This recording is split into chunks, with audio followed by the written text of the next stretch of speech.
There is a scene in Family Guy, a blink and you miss it moment buried inside a courtroom episode, where the entire foundation of the Griffin family quietly crumbles. Most people who watched it laughed, moved on, and forgot about it within the same commercial break. But if you slow down and actually think about what was said in that moment, what was confirmed out loud by a character who had no reason to lie, the implications stretch across more than 2 decades of storytelling and raise questions that the show has never fully answered. The episode is called Screwed the Pooch. It aired in season 3, back when Family Guy was still finding its legs, still operating in that early sweet spot where every character had texture and warmth beneath the chaos. The plot of the episode involves Brian the Griffin family dog, the cultured, martini-drinking, perpetually disappointed voice of reason getting into legal trouble after he impregnates a racing greyhound named Seabreeze. The dog belongs to Lois's wealthy, deeply unpleasant father, Carter Pewterschmidt, and Carter immediately moves to have Brian legally barred from having any contact with the resulting puppies. So, the episode takes a sharp left turn into a custody hearing. And Peter, in a misguided attempt to help his best friend's case, decides to demonstrate what kind of dog Brian is by showing the court that Brian knows things about the Griffin family that even Peter himself doesn't know. The logic being, apparently, that a dog who pays that much attention to a family is clearly capable and invested enough to be a good father. It's a characteristically Peter move, well-intentioned, barely coherent, and accidentally devastating. Peter calls Brian to the stand and starts asking him questions. What is Meg's blood type? What medication is Chris on? What size shoe does Lois wear? Brian answers each one correctly, one by one. And Peter looks increasingly embarrassed that his own dog knows his family better than he does. But then comes the question that nobody in the courtroom seems to fully absorb. The question that lands like a stone dropped into still water with no one noticing the ripples. Peter asks, simply, who is Meg's real father? And Brian answers, without hesitation, Stan Thompson. The courtroom doesn't react. The show doesn't pause. There's no dramatic sting, no slow zoom on anyone's face. The moment passes almost instantly, absorbed into the forward momentum of a scene that has other things on its mind. And the most extraordinary part, the detail that makes this moment genuinely unsettling when you think about it long enough, is that Meg herself is sitting right there in the courtroom. She's right there. She could have heard it, but she's wearing headphones at the time, listening to music, completely oblivious. And because she can't hear what Brian just said, neither she nor the story have to reckon with it. The name Stan Thompson hangs in the air for exactly 1 second, and then vanishes. But who is Stan Thompson? The show has offered very little on this front, and most of what exists lives in the margins, a throwaway line here, a flash of implication there. What we can piece together, from scattered references across the series, is that Stan Thompson was someone from Lois's past, a man she was involved with at some point before her marriage to Peter. A man whose relationship with Lois was significant enough that something happened, and that something resulted in a pregnancy that both parties apparently agreed for whatever reason to let Peter raise as his own. Think about the weight of that for a moment. Peter Griffin has spent years in the world of the show, an entire adult lifetime treating Meg as his daughter. He's yelled at her, embarrassed her, been careless with her feelings, been a genuinely terrible father in 100 ways large and small. And yet, through all of that, there is some baseline assumption that Meg is his, that whatever failures exist in their relationship are the failures of a real father and a real daughter. But according to Brian, that baseline assumption is wrong. Peter is not Meg's biological father. He never was.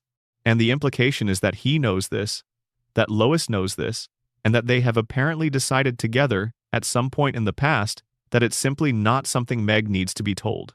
The show has confirmed this reading in at least a couple of other places. In the episode Not All Dogs Go to Heaven, Brian mentions to Meg that she resembles Peter, which feels like either a deliberate misdirect or an awkward retcon, because the writers have also acknowledged that a man named Stan Thompson exists in the show's canon as Meg's biological father. Looper and other entertainment sites have noted that the show revisited this thread in later seasons, and in what appears to be season 22 material, Meg actually tracks down and meets Stan Thompson, discovering that he is a real person with a real life, and that her existence was, from his perspective, an accident, a broken condom, a complication he walked away from. He had been with Lois at some point before or during her early relationship with Peter. The two of them had a fling, protection failed, and a pregnancy resulted that Stan Thompson had no interest in claiming. So Lois raised the child as Peter's. Or perhaps more accurately, Peter and Lois raised the child together under a shared fiction that Peter may or may not have been fully informed about at various points, depending on how the timeline is read. And that fiction, that quiet agreement to simply never have the conversation, became the invisible architecture that the entire Meg storyline has been built on top of. It explains things, when you look at it that way. The intensity of Peter's indifference toward Meg, which has always felt slightly out of proportion even for a terrible animated parent, makes a different kind of sense if you consider that some part of Peter, consciously or not, spoken or not, has spent years processing the fact that this daughter he's raising carries someone else's blood. The cruelty that gets directed at Meg from every direction, the way she becomes the target that nobody can explain or justify, the sense that the entire family treats her as somehow less than. All of it sits differently when you understand that her position in the family may have always been slightly uncertain, slightly conditional, built on something that was never actually resolved. None of this excuses any of it, but it gives it a texture that the show, in its better moments, seems to gesture toward without ever fully committing to. And that's the pattern here. Family Guy introduced a genuinely loaded piece of lore in a Season 3 episode, let it rest in the background for years, and periodically poked at it without ever actually dealing with it. Brian's answer in the courtroom. Stan Thompson is one of those seeds that was planted early enough that the writers probably didn't fully think through what they were doing. It was a joke. A quick character beat designed to show that Brian knew the family better than Peter did. The implication that Meg had a secret biological father was a punchline, not a plot point. But here's the thing about punchlines that land in the right place at the right time. They have a way of becoming real, even if that was never the intention. Fans remember them, they get attached to them, they build theories around them, and eventually the writers have to decide whether to acknowledge what they created or pretend it was never there. The Stan Thompson reveal is one of Family Guy's most compelling loose threads precisely because of how it was introduced. A dog answers a question in a courtroom. A girl with headphones doesn't hear. And somewhere off-screen, a man named Stan Thompson lives his life completely unaware that on a Sunday night in Season 3, his name was dropped into a comedy about a talking dog and a family that can barely stand each other. If Meg ever finds him, and based on what the later seasons appear to suggest, she eventually does, that meeting is one of the most emotionally loaded things the show has ever had the potential to do. A young woman who has spent her entire life being treated as less than by the people who were supposed to love her, finally coming face to face with the man whose absence was, arguably, part of the reason things went the way they did. That's not a punchline anymore, that's a story. Drop a comment with where you're watching from and what time it is where you are. And if you want more videos like this one, subscribing really does make a difference. Now let's keep going. Section 2. The voice that was never real, Stewie's accent, and the revelation of Send in Stewie, Please. For 19 seasons, the voice was just part of the package. You tuned into Family Guy, you heard that crisp, clipped, faintly theatrical British accent coming out of a 1-year-old baby in a yellow onesie, and you accepted it the way you accepted the talking dog and the chicken fights and every other impossible thing the show asked you to swallow without asking too many questions. The accent was Stewie. The accent was part of how you knew Stewie was different from everyone else in the room. Sharper, stranger, somehow operating on a frequency that the rest of the family couldn't quite access. But in Season 16, the show did something it had been quietly building toward for years. It told us that the voice was fake. The episode is called Send in Stewie, Please, and it aired in March of 2018. It was structured as something genuinely unusual for an animated sitcom. A single room, 2-character, commercial-free episode. Stewie gets sent to the school counselor after pushing another student down a flight of stairs. The counselor is played by Ian McKellen, which adds a layer of gentle gravitas to what turns out to be a remarkably quiet and emotionally careful piece of television. For roughly 20 minutes, it's just the two of them in a room.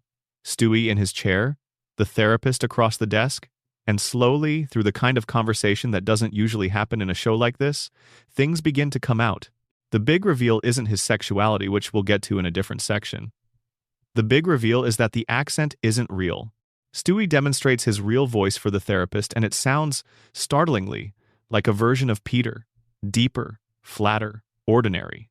The refined British inflection, the theatrical cadence, the barely contained aristocratic disdain, all of it is, in the show's internal logic, a performance, a constructed identity, something Stewie built around himself because he didn't feel like he fit in as whoever he actually was.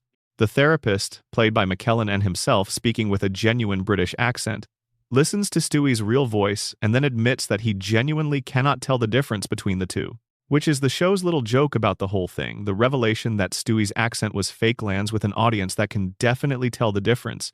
But the one person in the room who might actually understand what that kind of construction means is the one person who can't hear it. But here is what makes this particular mystery so rich when you start pulling at the threads. The accent as a constructed identity isn't just a comedy gag, it's a character statement. Writer Gary Janetti, who penned the episode, explained to TV Line that the intention was to show that Stewie created an artificial personality because he didn't feel like he belonged in his own world.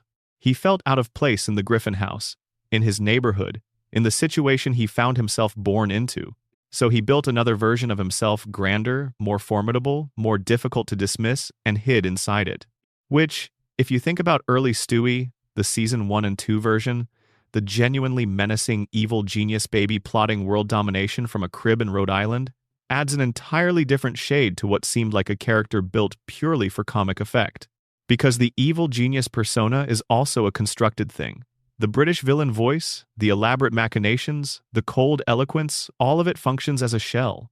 A way of being taken seriously in a world that sees you as a baby, in a family that treats you as furniture. Stewie built himself as someone who couldn't be ignored. And the particular shape he chose, the aristocratic British villain, the Bond antagonist in a diaper, was probably the most extreme possible version of that impulse. If you're going to demand to be taken seriously, why not demand it in the most theatrical way available? The episode gestured at this without quite spelling it out. The therapist notes that building an artificial self is usually a response to feeling unsafe being the real one. And for Stewie Griffin, being the real version, the regular, ordinary baby underneath all the plotting means being completely invisible. Because who pays attention to an ordinary baby in a family that includes a fat, chaotic, television-consumed father and a mother who is too busy managing the disaster of daily life to notice anything quieter than a crisis? The British accent made Stewie impossible to ignore, even if only the audience could actually hear it. There's also a fascinating tension here between what the episode tells us and what the show has been doing for 16 seasons before it. If the accent is fake, if Stewie adopted it as a kind of psychological armor, then what does that tell us about all the world domination plots? About the ray guns and the time machine and the elaborate schemes against Lois?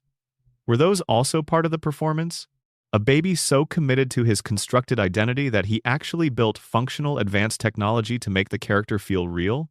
Or is the answer even stranger, that the technology was real, the intelligence was real, but the voice wrapped around all of it was borrowed? A costume.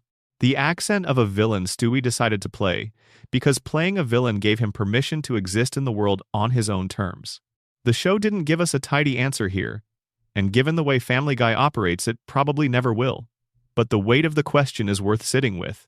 When Stewie speaks in that precise, slightly theatrical voice, he's not just being funny, he's being someone he decided to be, rather than someone he was born as. And the sadness buried inside that choice, the idea of a baby who felt so out of place in his own skin that he invented a completely different person to inhabit, is the kind of emotional texture that the early seasons had, and the later ones largely abandoned.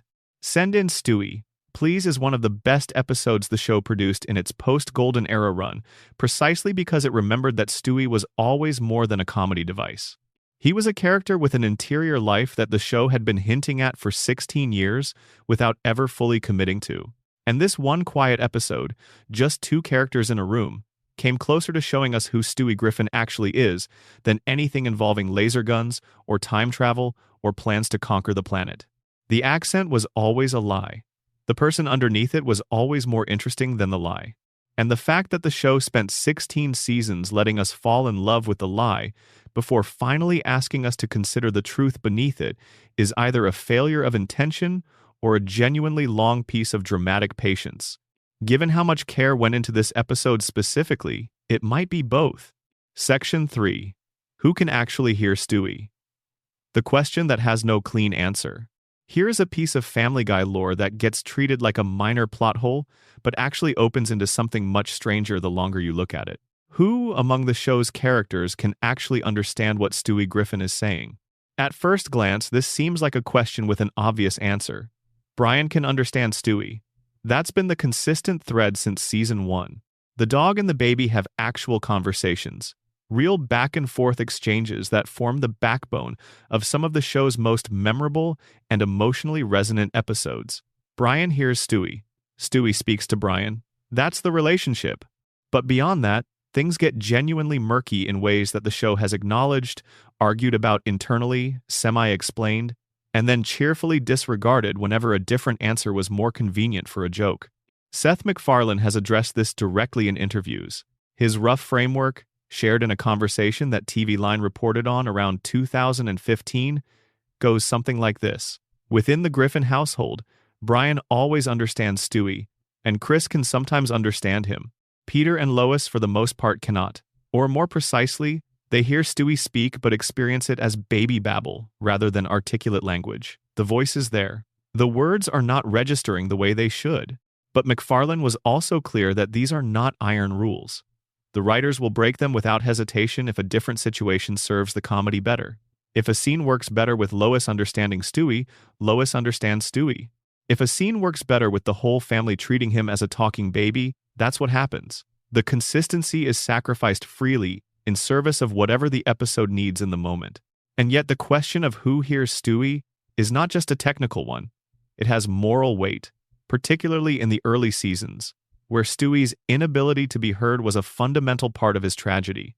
Here is an entity of genuine and extraordinary intelligence, a being who has built functional time travel technology, who understands theoretical physics and geopolitics and human psychology at a level that surpasses everyone around him, trapped in a body that the world reads as an infant, surrounded by people who experience him as a baby. The comedy of early Stewie operates entirely on the gap between what he is and what everyone else perceives. He monologues in elaborate, sophisticated, menacing language about plans for domination, and Lois picks him up and coos at him. He delivers a carefully constructed speech about the structural weaknesses in modern civilization, and Peter glances over and asks if the baby wants his bottle.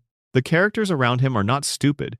Exactly, they are simply filtering what they hear through the only frame of reference available, and a baby talking sounds like a baby talking.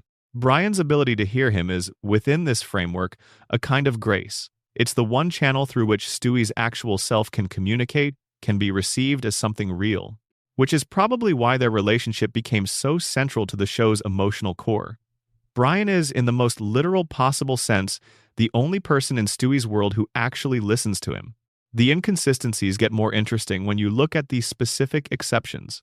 Mort Goldman, the pharmacist, somehow understood Stewie perfectly for an entire time travel episode in Season 7 Road to Germany, and then never demonstrated that ability again in any subsequent scene.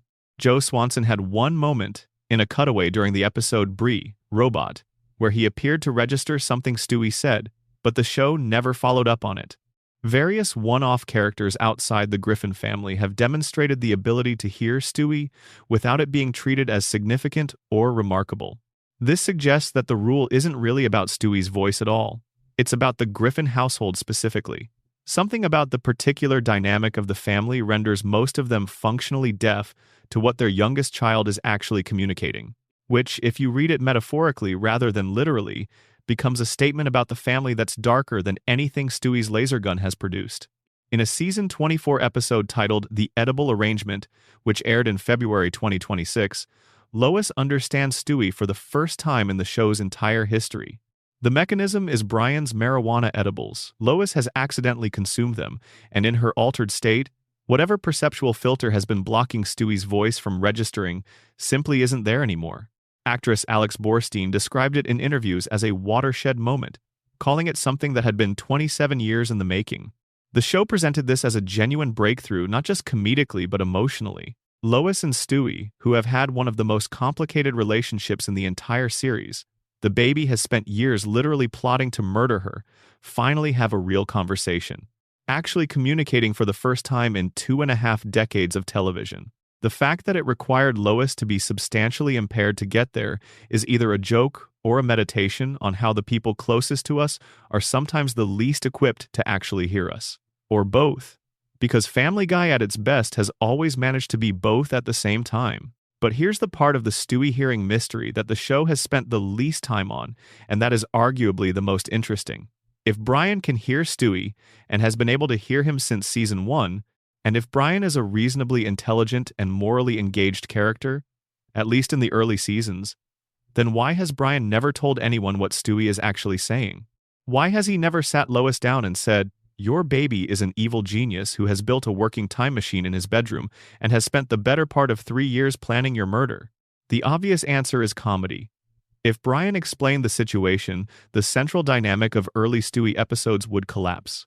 But within the internal logic of the show, it points to something about Brian's relationship with Stewie that operates differently from any conventional responsibility. Brian doesn't tell anyone because, on some level, Stewie's world, his plans, his voice, his private genius belongs to Brian. It's theirs. The secret is part of what makes the relationship singular, what makes Brian the one entity in Stewie's world who actually matters. Which means Brian's silence isn't just a plot convenience. It's an act of protection for something irreplaceable. Section 4. The shape of Stewie's head and what it might actually mean. It is one of the most immediately recognizable silhouettes in the history of animated television. A small figure, barely over a foot tall when standing, with an enormous cranium elongated into something that has been compared almost universally and from the very first episode to an American football. The rest of the family looks broadly human, even within the visual exaggerations of the show's art style. Peter's round belly and flat face, and Chris's wide eyes all read as plausible variations on human anatomy. But Stewie's head sits in a different category entirely. It doesn't read as an exaggeration of a human head, it reads as something else. And for 25 years, the show has never once given a definitive explanation for why it looks the way it does. Seth MacFarlane has spoken in general terms about the design choice. The earliest statements on the subject indicate that Stewie was deliberately designed to look out of place. The creators wanted him to appear visually distinct from the rest of the family, to carry in his very silhouette the sense that he didn't quite belong, that he was operating on a different frequency from everyone around him. The elongated skull was partly a callback to a very old trope in science fiction and horror, the giant-brained intellect, the being whose physical form has been reshaped by the sheer volume of what's happening inside it. It was partly an aesthetic choice made for contrast. The way costume designers sometimes put one character in a completely different palette from everyone else in a scene to signal that they matter differently. But the show has also, in scattered moments across its run, gestured toward in-universe explanations that never quite solidified into official lore. One of the most frequently discussed is the vacuum birth theory. In the episode Brian Does Hollywood, Lois recounts that Stewie's birth involved a vacuum extractor, a real medical device used in complicated deliveries to help guide a baby through the birth canal when natural progress has stalled. Fans picked up on this detail immediately and constructed an elaborate theory around it. That prolonged use of the extractor during Stewie's delivery caused cranial deformation that resulted in the distinctive elongation. The physics of this are, at best, a stretch. Vacuum extractors can cause some temporary shaping in real newborns, but nothing remotely resembling what Stewie's head looks like. Still, as in-universe rationalizations go, it at least uses real information from the show's own episodes, which gives it more credibility than most. There's also the genetic theory, which builds on the Pewterschmidt family connection. Lois's father, Carter Pewterschmidt, is drawn with an unusually large and somewhat angular head. So is Lois's brother Patrick, who appears briefly as a serial killer in one episode. Some fans have suggested that the Pewterschmidt bloodline carries a genetic marker for unusual skull development, and that Stewie, as the youngest Griffin child with the strongest visible connection to the Pewterschmidt side, simply inherited this trait in its most extreme expression. Chris and Meg also have some muted Pewterschmidt features in their designs, according to this reading, but Stewie got the full dose. What's interesting about this theory is that it would also, circuitously, reinforce the Stan Thompson mystery. If Stewie's unusual head shape is a Pewterschmidt genetic trait, and Meg doesn't share it, that's actually a small visual argument that Meg and Stewie have different biological fathers, which aligns with what Brian told the courtroom. Meg, the child of Lois and Stan Thompson, doesn't carry the Pewter-Schmidt cranial genes in the same way. Stewie, presumably the biological son of Peter and Lois, does and gets them in their most concentrated form. This reading is entirely fan-constructed. The show has never confirmed it. But it's the kind of theory that, when you look at the visual design of the characters, seems slightly too coherent to be entirely accidental. There's a third possibility that's worth mentioning, one that operates not in genetics or birth complications, but in intentional design philosophy. Danny Smith, one of Family Guy's senior writers and producers, is reported to have said that Stewie was designed to look like he didn't belong, because he isn't supposed to belong. The show needed a character who existed slightly outside the normal human frame of the series, someone whose physical presence would signal to the viewer that different rules applied to him. The football head is a visual shorthand for alterity, for otherness, built directly into the character's body. Which brings us back to the constructed accent, the fake persona, the elaborate defense mechanisms Stewie has built around himself. If the show's designers gave him a body that marks him as different before he ever opens his mouth, then everything Stewie has built around his identity, the voice, the evil genius persona, the plans and the plots and the elaborate schemes can be read as a response to a fundamental truth about his existence. He was made to be different. He has spent his entire life turning that difference into power. The head that marks him as other becomes the engine of everything that makes him special. That's not just good character design. That's character design doing the work of storytelling without a single word of dialogue. Section 5. 9 seasons pregnant. The Bonnie Swanson timeline that defies all human biology. Bonnie Swanson first appeared on Family Guy in the Season 1 episode A Hero Sits Next Door. She arrived alongside her husband Joe, the wheelchair-bound police officer who moved in next to the Griffins on Spooner Street, and she arrived visibly, obviously, unmistakably pregnant. Her stomach was round and prominent, and the show established immediately that she was in the late stages of a pregnancy and expecting a baby soon. That was Season 1. The baby arrived in Season 7. In the episode Ocean's 3.5, Bonnie finally gave birth to a daughter named Susie, voiced, in one of the show's genuinely inspired casting choices, by Patrick Stewart. Between the pregnancy that viewers first observed in 1999 and the birth that eventually occurred sometime around 2009, somewhere between 116 and 123 episodes had aired. The exact count depends on how you define what counts as an episode, but the general consensus is that Bonnie Swanson was visibly pregnant on Family Guy for the better part of a decade of airtime. This is, in terms of animated television, and probably television generally, one of the longest ongoing pregnancies in the medium's history. The show itself acknowledged it at least once. In the Season 4 episode Blind Ambition, Peter looks at Bonnie and says, out loud, that she has been pregnant for something like 6 years and ought to just make a decision about it. He was right, of course. The timeline was already impossible by the time he said it. But the Bonnie pregnancy wasn't really a mystery so much as a running condition of the show's reality. One of those status quo fixtures that exists not because the writers had a plan for it, but because changing it would require actually doing something, and the show was comfortable with things as they were. She was pregnant. She would always be pregnant. The pregnancy was a character trait more than a medical condition. What makes it genuinely strange, though, is what the pregnancy was doing to the storytelling around it. Joe Swanson, Bonnie's husband, is one of Peter's core group of friends. He's the police officer, the wheelchair user, the guy who is simultaneously tough and sympathetic, someone the early seasons used as a genuinely layered character. And for 7 seasons, Joe was operating under the understanding that he was about to become a father again. Every interaction Joe had during those years, every episode where Bonnie appeared in the background with that same round belly, existed in the shadow of an event that was perpetually on the horizon. In human terms, what Bonnie experienced over those years is physiologically incomprehensible. A human pregnancy is 40 weeks. Bonnie's lasted approximately 500 weeks of broadcast time. Whatever is happening to the biology of a character pregnant for that long is beyond the scope of medicine to meaningfully address. Fan theories, with the creativity that fan communities always bring to a vacuum of official explanation, have suggested various explanations. One holds that the timeline within the show's universe is compressed differently than broadcast time, that Family Guy's internal calendar runs on a different scale, so that events the audience experiences across years of real time are happening across a much shorter span within the show's world. This is a reasonable framework for thinking about animated sitcoms generally, where characters don't age and seasonal holidays recur annually in a world that never moves forward. Under this reading, Bonnie was genuinely approaching the end of a normal pregnancy during every season she appeared in. The timeline is just folded in ways that don't translate neatly to real-world calendar time. Another, darker theory suggests that something was genuinely wrong with the pregnancy from the beginning, that Bonnie's unusually prolonged condition was a sign of a complication the show was never going to address, because addressing it would mean committing to a story it hadn't planned. Fans have pointed to the fact that Peter himself noted how bizarre the timeline was, suggesting that within the show's universe there was some awareness that things were not progressing normally. But the show never went anywhere with this awareness.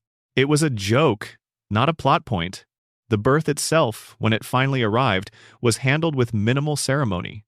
Susie arrived. The pregnancy ended. Life on Spooner Street continued.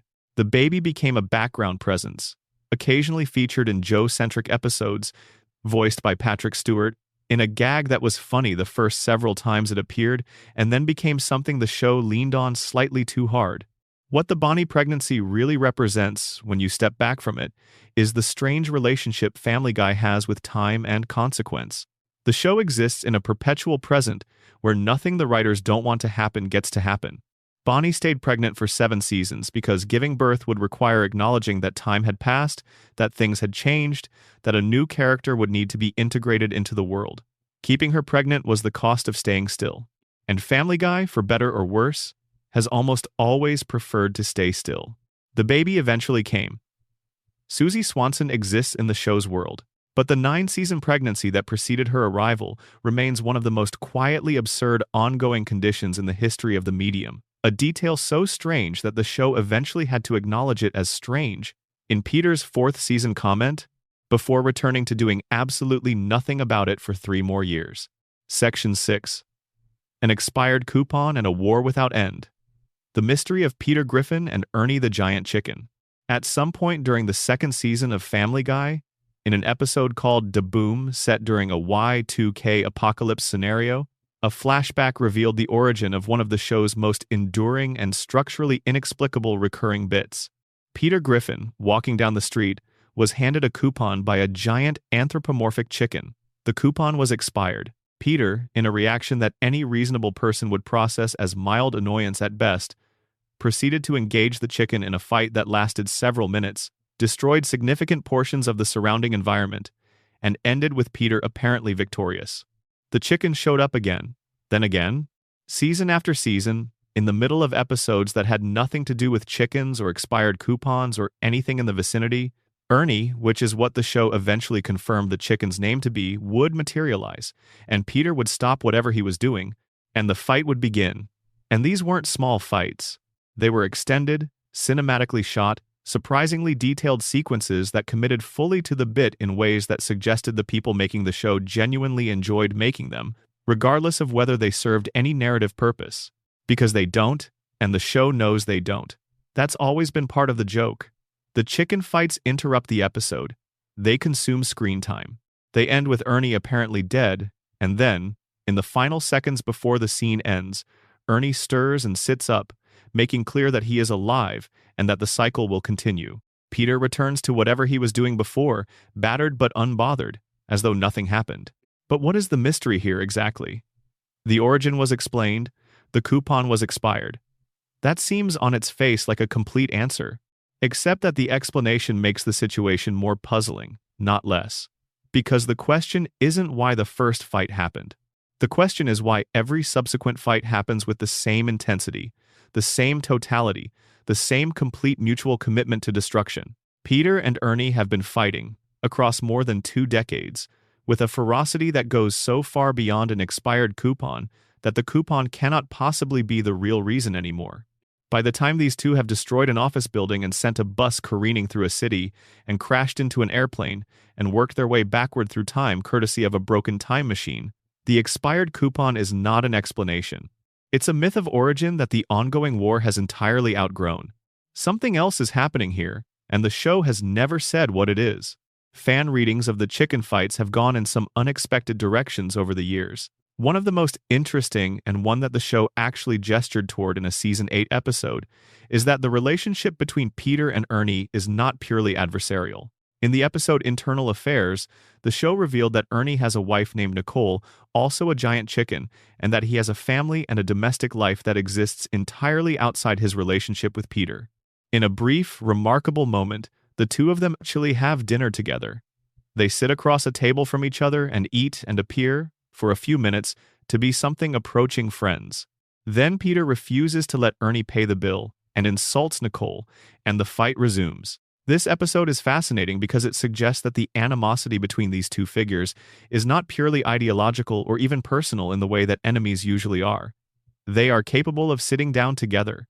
There is a version of a relationship available to them that doesn't involve trying to kill each other, but some specific failure of social navigation, some irreducible incompatibility in how they move through the world always breaks the peace. The expired coupon wasn't the cause. It was the trigger for something that was already possible, a conflict that was waiting for an occasion. Peter Griffin and Ernie the Giant Chicken are going to fight no matter what, because the fight is what they are to each other, because some relationships are defined entirely by their opposition, and removing the opposition would mean removing the relationship. There's also the time travel angle, which adds another layer of complication to the already strange timeline of their feud. In the episode Meet the Quagmires, Peter travels back to the 1980s and accidentally punches a young Ernie in the face at a dance. A friend of Ernie's stops him, saying something like, "Calm down, you're probably never going to see him again," which means that even before the expired coupon incident, there was already a punch, already a reason for the chicken to carry something. The flashback in Da Boom showed Peter receiving the coupon, but the flashback in Meet the Quagmires showed that years before the coupon, Peter had already struck Ernie without provocation or consequence. The coupon wasn't the beginning. The beginning happened in the 1980s in a high school gymnasium, at a dance, during a moment of pure accidental violence that Ernie remembered and Peter presumably forgot, which means the feud that has defined their relationship for the entire run of the show has two competing origin stories that don't fully reconcile with each other. Either the coupon was the trigger, as Da Boom suggests, or the punch at the dance was the real first wound, as Meet the Quagmires implies. Both can't be entirely true, and neither account fully explains why a chicken and a middle-aged man in Rhode Island have spent 25 years periodically destroying urban infrastructure over what started as a paper misunderstanding. The most honest answer is probably that Ernie and Peter represent something the show has never bothered to articulate, because articulating it would kill the mystery. Some enemies don't need a reason. Some wars don't have an end. The chicken shows up. The fight happens. Peter wins. Ernie survives. And somewhere in that cycle, in its inevitability, its absurdity, its total indifference to plot or consequence, there is something that feels more true to certain kinds of human experience than any of the show's more earnest storytelling ever manages to be. The expired coupon is a joke. What it started is something that the joke never fully contains. Section 7. Herbert the Pervert, the darkest lore the show never fully reckoned with. There is a character in Family Guy who was introduced as a quick punchline, voiced through improvisation and accident, who grew into one of the show's most recognizable recurring figures, and whose continued presence on the show raises questions that get considerably more uncomfortable the longer you sit with them. His name is John Herbert. The show calls him Herbert the Pervert. He lives down the street from the Griffins on Spooner Street, in a house that the camera has occasionally shown to contain things that the show treats as jokes, but that, stripped of the comedic frame, are genuinely disturbing indicators of who this man is and what he's capable of. Herbert first appeared in the Season 3 episode To Love and Die in Dixie. Chris Griffin, the oldest Griffin's son, awkward, big-hearted, perpetually in the middle of adolescence, takes on a paper route, and Herbert, seeing Chris deliver papers in his neighborhood, becomes fixated on him. The show established this fixation immediately and without ambiguity. Herbert's interest in Chris is sexual.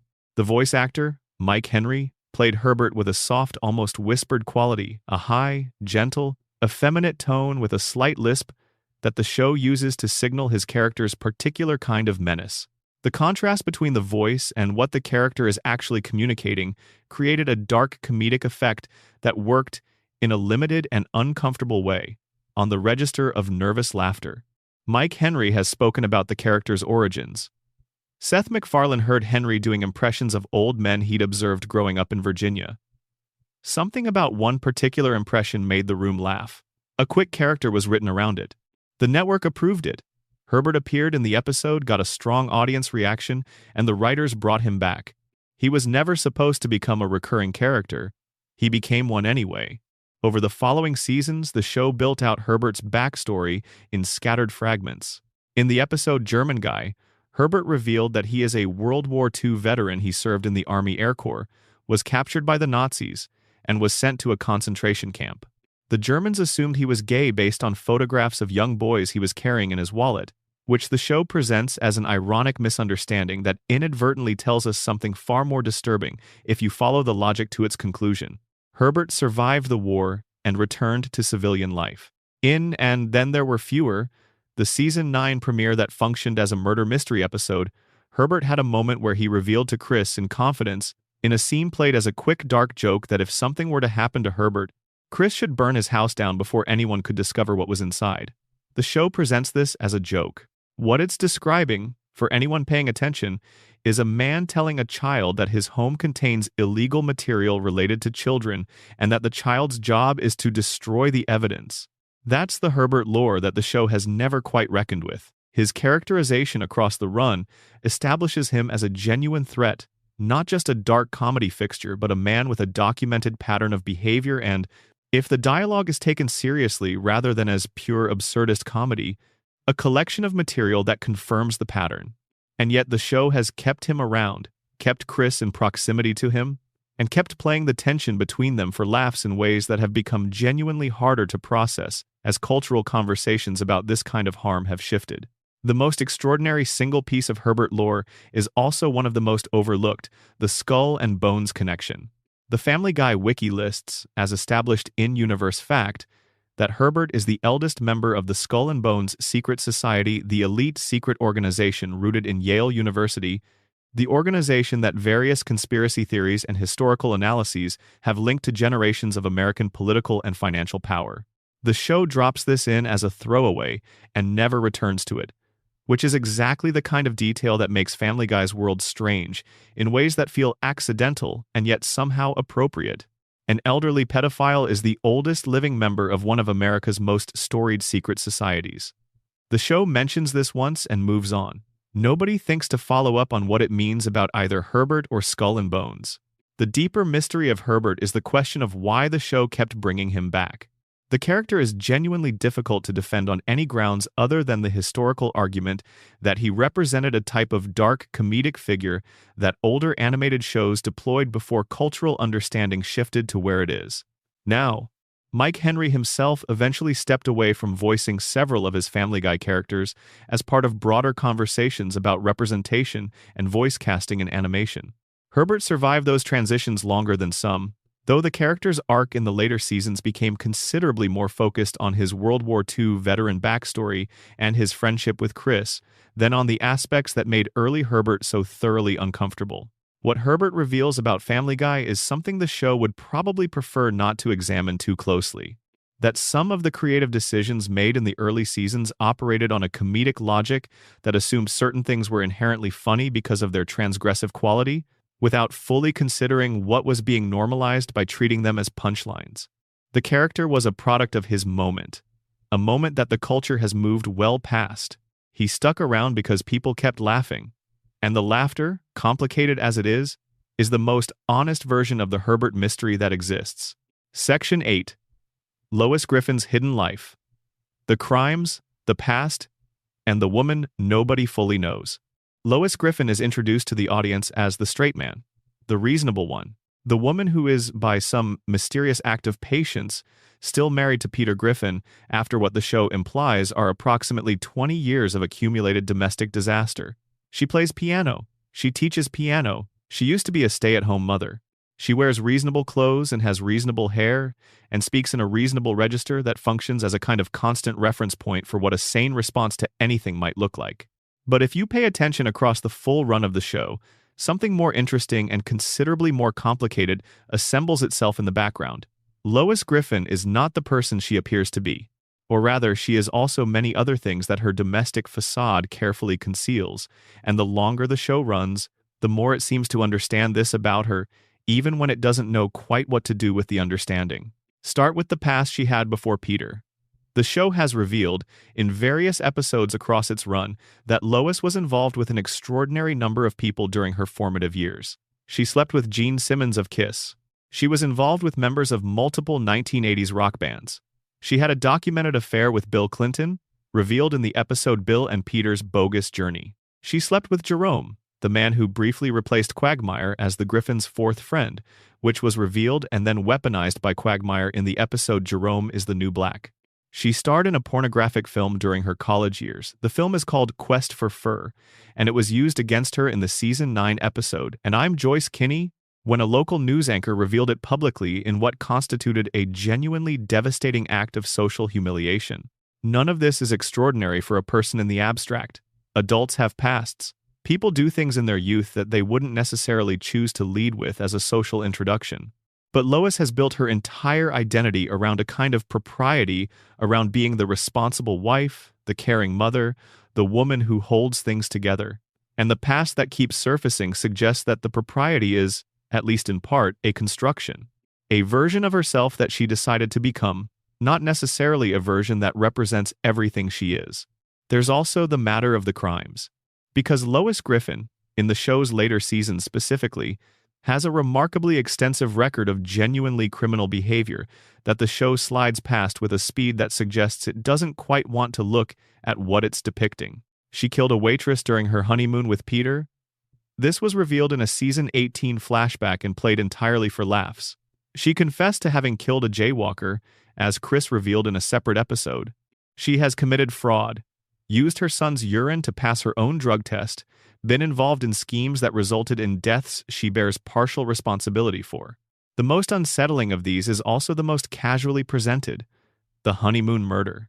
The show revealed that shortly after marrying Peter, Lois killed a woman to demonstrate her love for her new husband. The logic, such as it is, seems to involve wanting to prove to Peter that she was all in, that she was willing to do anything for their life together. The murder is framed as both romantic and completely insane, which is a tone the show has always been willing to inhabit, but which here produces something that genuinely challenges the audience's ability to hold Lois as a sympathetic character. And yet she remains, throughout the show's run, broadly sympathetic. The writers and the audience have agreed on a kind of amnesia about her more extreme moments that allows her to keep functioning as the voice of reason in a household full of unreasonable people. Lois also has a family background that the show has used as a source of ongoing dark comedy without fully processing what it implies. Her father, Carter Pewterschmidt, is a deeply unpleasant man, wealthy, controlling, casually racist, the kind of patriarch whose wealth functions as both protection and weapon. Lois grew up in that environment and chose to leave it for a life with Peter that her parents considered beneath her. This choice reads as an act of genuine autonomy and probably courage, given what Carter Pewterschmidt is like as a presence in any room.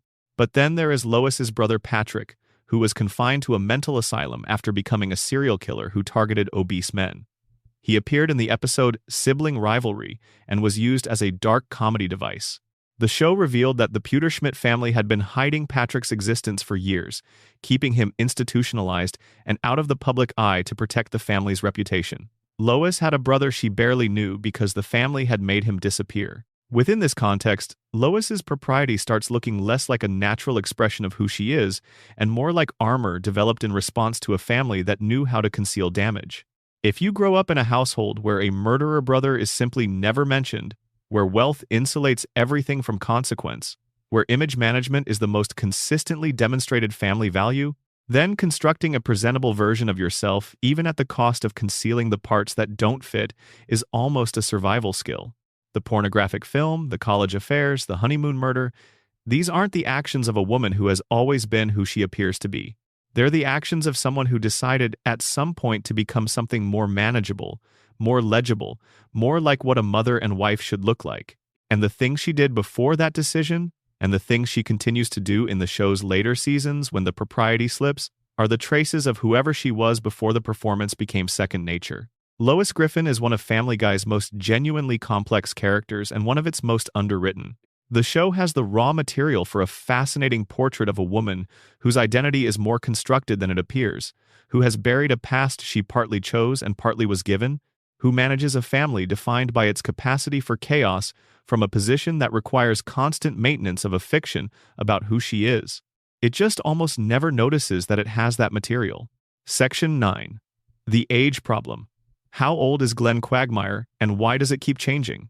Glenn Quagmire lives at 29 Spooner Street, right next to the Griffins. He is Peter's close friend, one of the core group of 4 who drink together at the Drunken Clam and get into adventures that tend to end with someone getting hurt and nobody learning a lesson.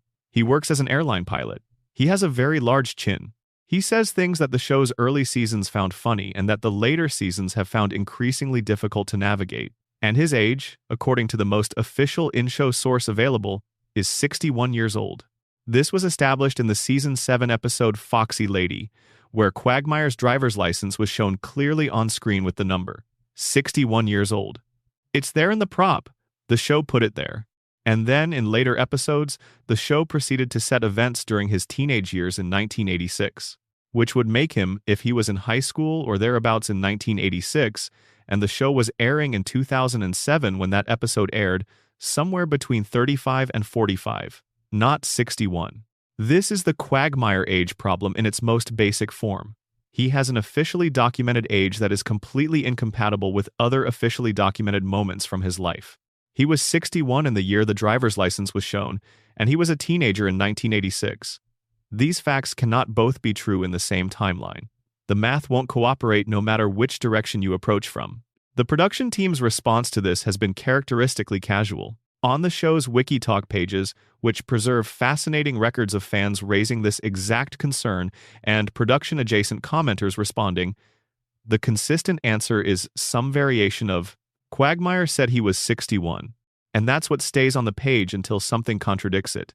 When later episodes contradicted it, those episodes were noted for their contradiction and the existing number was kept anyway, because changing it would mean making a decision, and the show had apparently decided not to make one. One of the more interesting in-universe explanations Quagmire himself offers for the discrepancy is that he eats a lot of carrots and that this helps him look younger than he is.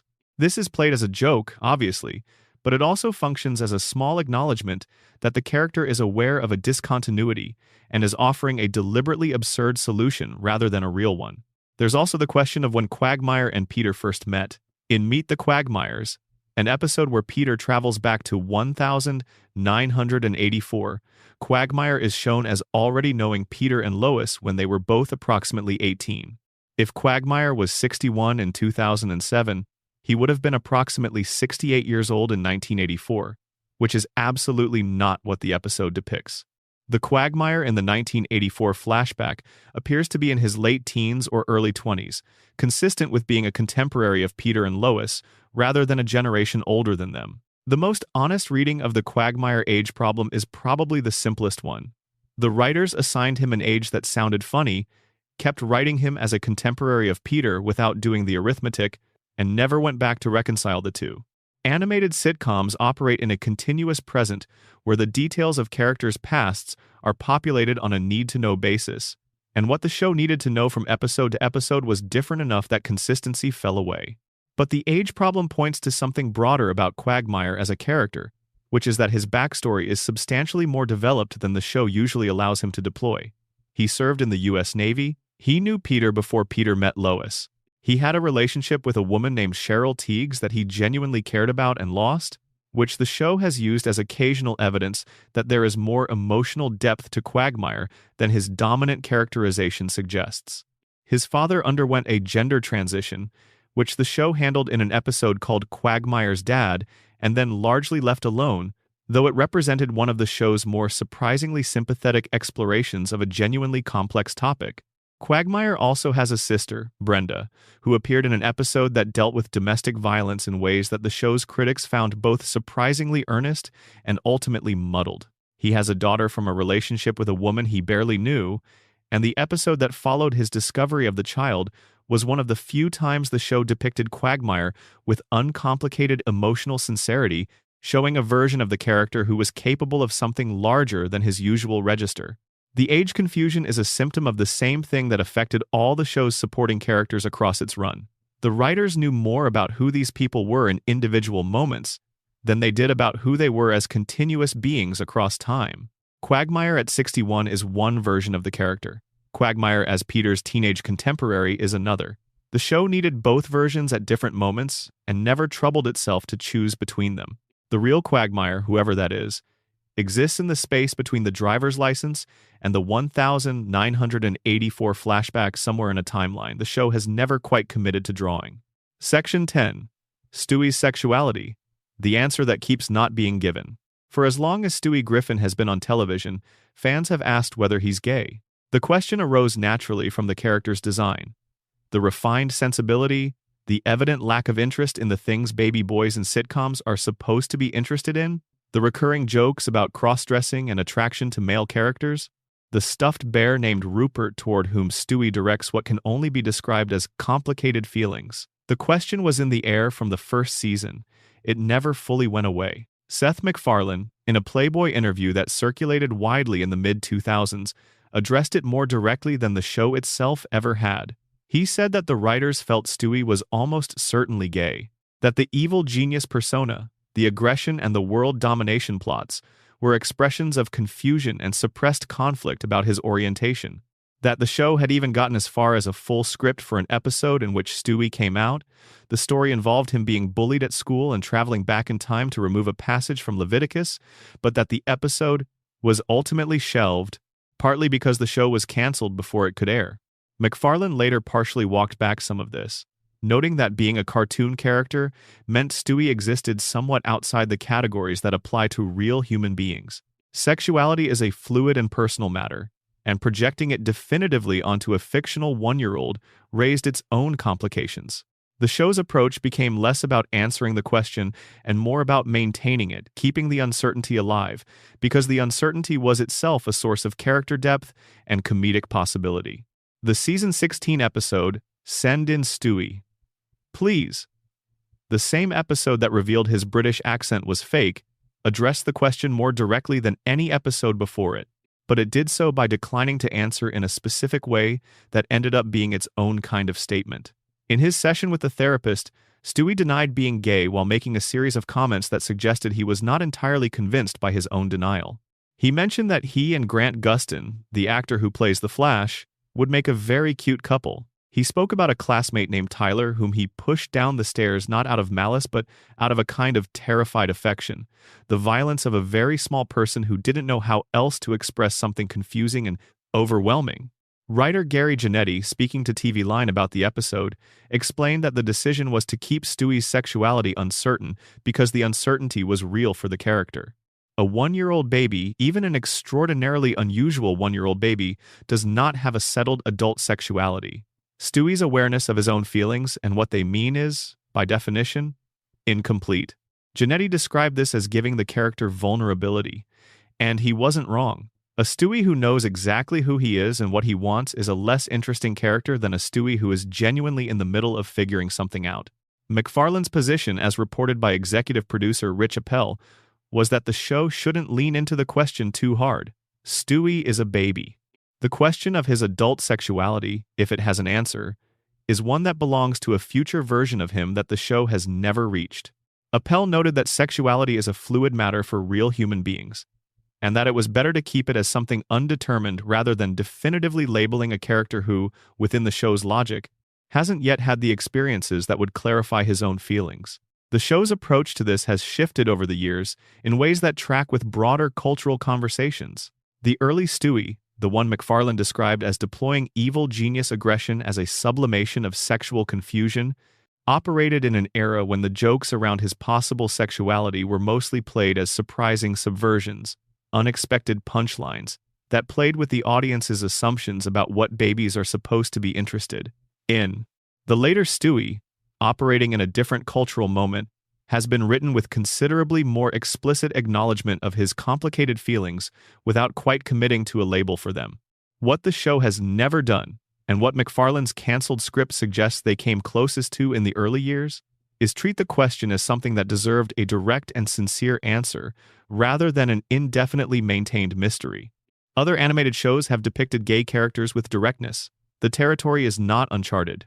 But with Stewie, the show has consistently retreated to the position that ambiguity is more interesting than resolution, and has occasionally backed this position up with genuinely good character work that demonstrates why the uncertainty matters. The scrapped coming out episode is the road not taken that haunts this corner of Family Guy's lore. An episode in which Stewie confronted the question directly, in which the show committed to an answer, might have been one of the most memorable pieces of television the series ever produced. It would have required the show to take one of its most beloved characters seriously, in a way that extended past comedy into something more fundamental about who he was. The show chose not to. The uncertainty continues, and in a strange way, the fact that we're still asking the question 25 years later suggests that the uncertainty has a kind of power that resolution might have extinguished. Section 11. Brian Griffin's son, the abandoned thread, and other loose ends. Brian Griffin has a son. His name is Dylan, and Brian barely seems to know he exists. Dylan appeared in the Season 6 episode, The Former Life of Brian. In that episode, a woman named Tracy Flanagan showed up on the Griffin family doorstep with a teenage boy, and the information that Brian was his father, the product of a brief relationship they'd had years earlier, before Brian came to live with the Griffins. Brian had no idea the boy existed. Tracy had kept him, raised him on her own, and decided at some point that Dylan deserved to know his father. The episode was structured around Brian attempting to be a parental figure to his suddenly discovered son. It was a legitimately interesting premise for a character whose entire identity had been built around intellectual pretension and emotional unavailability. Here was the chance to test who Brian actually was when something genuinely demanded his attention and responsibility. Dylan was a teenager, already damaged in ways that Brian's absence had contributed to, already more interested in rebellion than in having a father-son moment. By the end of the episode, Brian had helped Dylan get his act together enough to move in with his mother full-time and pursue a more stable life. The two appeared to have reached some kind of genuine connection. The episode ended on something that felt like a beginning. And then Dylan essentially disappeared from the show. He returned in the Season 14 episode, The D, in Apartment 23, where Dylan showed up again, was used for some quick jokes, and then was sent on his way. He has appeared in a small number of other episodes over the years, but never in a way that engaged seriously with what his existence means for Brian, or for the show's characterization of Brian as a character. This is one of Family Guy's most persistent sins as a piece of ongoing storytelling. The introduction of genuinely significant developments that the show then declines to integrate into its ongoing fabric. Brian has a son. He is a father in a real and undeniable way.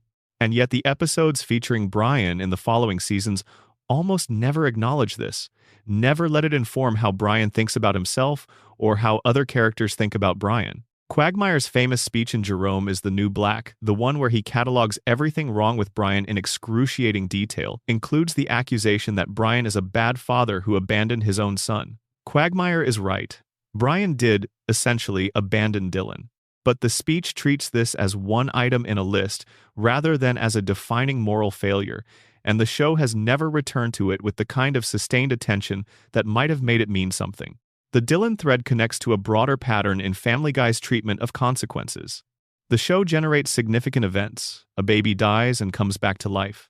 A character discovers he has a son. A major relationship shifts irrevocably and then resets, not always completely, but enough that the events don't accumulate into anything. Peter's Flanderization, which the transcript from the show's own analysis material describes in detail, means that whatever Peter learns in one episode about how to be a better father simply evaporates before the next one.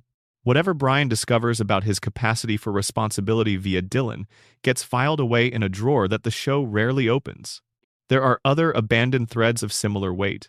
The Peter and Lois marriage has had its foundational assumptions challenged multiple times without the show committing to the implications. The Griffin children's ages are determinedly inconsistent, particularly Stewie, who was born as a baby and has remained a baby across 25 years, while Chris and Meg age in ways that are vaguely gestured toward but never fully tracked. Chris himself is a character whose entire arc was essentially left unfinished. The show established early on that Chris had genuine artistic talent, a gift for drawing and visual expression that appeared in multiple early episodes and was treated as a real and interesting quality. This thread was picked up occasionally across the series but never developed into anything that fundamentally shaped who Chris was as he grew older. He remained the awkward, somewhat dim older son, and the artistic sensitivity that might have made him a more complex figure sat mostly dormant. Then there are the deceased characters who came back, were replaced, or whose deaths were ignored to varying degrees depending on what the episode needed. The Brian death and resurrection arc in Season 12, where Brian was hit by a car, killed, mourned, replaced by a new dog named Vinny, and then resurrected 2 episodes later when Stewie used a time travel device to prevent the accident, was discussed extensively at the time as a cheap rating stunt. And it was. But it was also a moment that revealed how Family Guy's relationship with consequences had deteriorated from the early seasons, when character deaths carried weight, to the later seasons when they carried none. The abandoned threads collectively map the distance between what Family Guy could have been and what it chose to be. Dylan is still out there somewhere in the show's universe, presumably aging, presumably wondering why his father rarely visits. The artistic Chris who could have become something exists as a ghost in episodes that don't acknowledge him. The consequences of choices made across 2 decades of storytelling pile up, unaddressed, in a universe that prefers not to look at what it's accumulated. These aren't mysteries in the traditional sense. They're absences that take the shape of mysteries, gaps where the show chose not to go, that are defined precisely by the going nowhere. Section 12. The multiverse, the timeline, and what Family Guy's hidden canon actually means. Family Guy has time travel. It has multiple alternate universes. It has a functioning time machine, built and operated by a 1-year-old baby, that has been used across dozens of episodes to visit the past, alter events, observe alternate histories, and occasionally undo consequences that the show decided it wasn't ready to live with. The existence of this technology within the show's universe raises questions about the nature of the show's reality that Family Guy has mostly declined to address, because addressing them would require committing to a coherent internal logic that the show has never been particularly interested in maintaining. Let's start with what the time machine does to the show's canon. Stewie's device, which has appeared in various forms since at least the 4th season, operates on a rules-free basis. Sometimes going back in time and changing things creates ripple effects that alter the present. Sometimes it doesn't. Sometimes the alternate universes visited during time travel episodes appear to be genuine parallel realities in which different histories have unfolded. Sometimes they appear to be simulations or dreams, or temporary states that simply reset at episode's end. The most famous example of the time machine being used to definitively alter the show's status quo is the death and resurrection of Brian. In Season 12's Life of Brian, Stewie's time machine is destroyed at the beginning of the episode, a structural choice that set up the emotional weight of what followed. Because without the time machine, Brian's death by car couldn't be undone by the usual mechanism. The show committed to the loss. The family mourned. A replacement dog was introduced. And for 2 episodes, the world of Family Guy genuinely operated differently. Then, in Christmas Guy, a future version of Stewie traveled back in time using his device, and gave the past Stewie a part needed to repair the broken machine, which was then used to save Brian. The loop closed. Brian returned. What this episode established, within the show's internal logic, is that Stewie will always have a time machine. That any version of events in which Brian dies and stays dead will be corrected, because Stewie's love for Brian is strong enough that some future version of him will always find a way back to fix it. Which means the death wasn't really a death. It was a branch in the timeline that was subsequently pruned. But if that's true, if the time machine makes certain categories of change permanent and others reversible, depending on Stewie's emotional investment, then what does it tell us about everything else that has happened in the show? About all the other changes, the other deaths, the other significant events that were either reversed or were simply never followed up on? The Road to episodes, which feature Brian and Stewie traveling together through various scenarios, have included trips to alternate universes in which the show's fundamental premises operated differently. In Road to the Multiverse, the pair visited a universe where Christianity had never developed and humanity was consequently more scientifically advanced. A universe populated entirely by anthropomorphic dogs and cats, where Brian was the master and Stewie the pet. And a universe rendered in the visual style of Disney animated features, among others. These episodes were among the most celebrated in the show's run, praised for their creativity and their willingness to genuinely commit to the logic of each alternate world.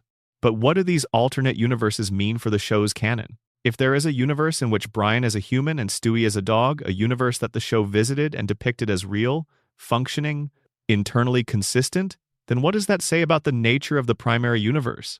If alternate histories can exist and be visited, if the rules of the world are genuinely variable across dimensional spaces, then the bizarre logic of the main show stops being a series of inconsistencies and starts looking like one possible arrangement among many. This is probably deeper than the writers intend to go. Family Guy is not, and has never been, a show that planned its science fiction implications carefully. The Time Machine is a comedy device. The alternate universes are anthology vehicles.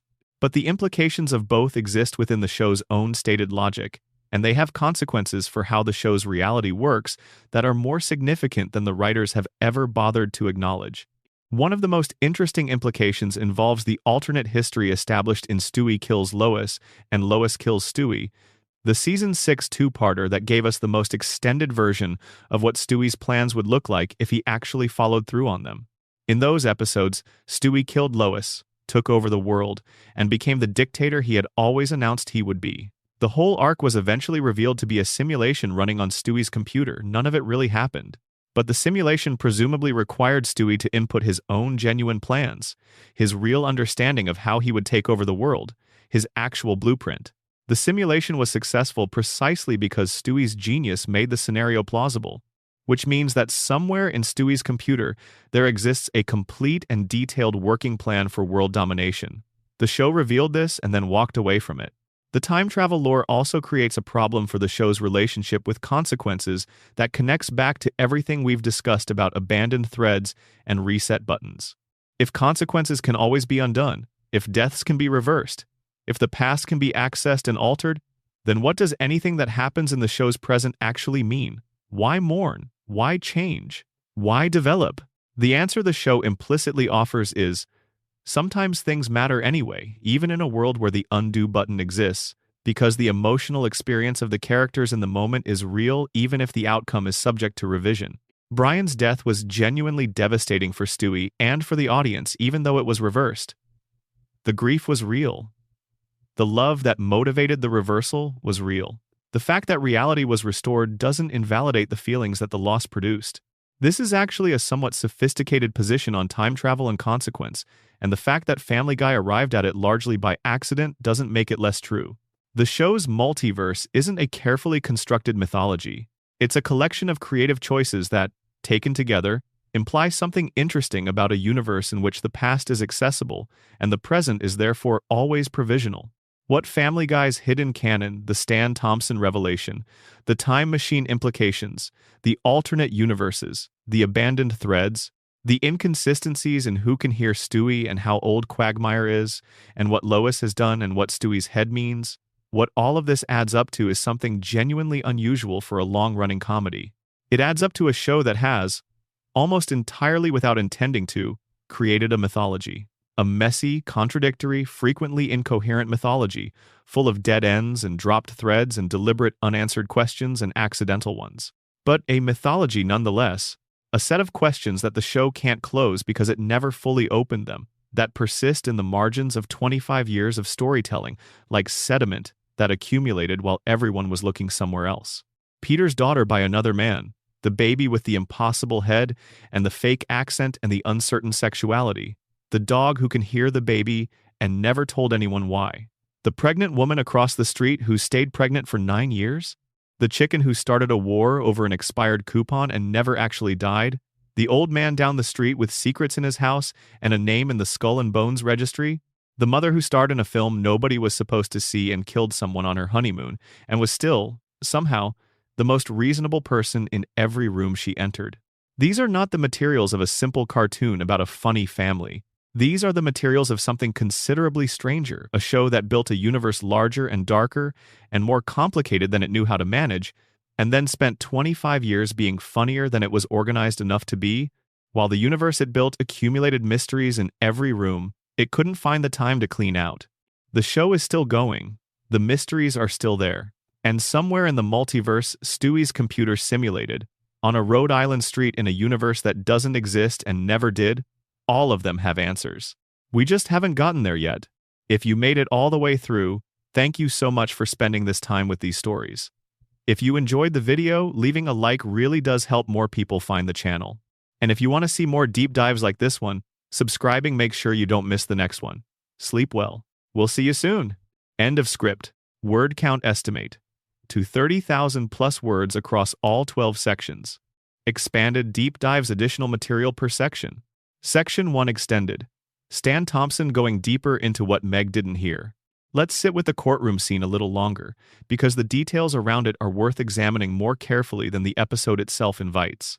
The episode Screwed the Pooch, which aired in the third season in 2002, is primarily concerned with Brian's relationship with Seabreeze, the racing greyhound he impregnates, and the custody battle that follows.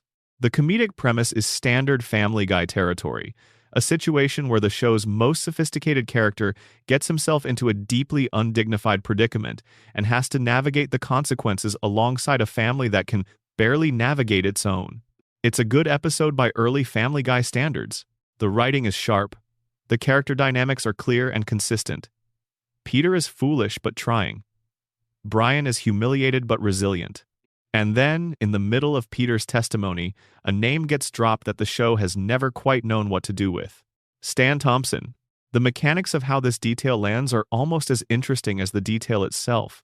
Peter is trying to help Brian by demonstrating Brian's knowledge of the Griffin family. He asks Brian a series of escalating questions.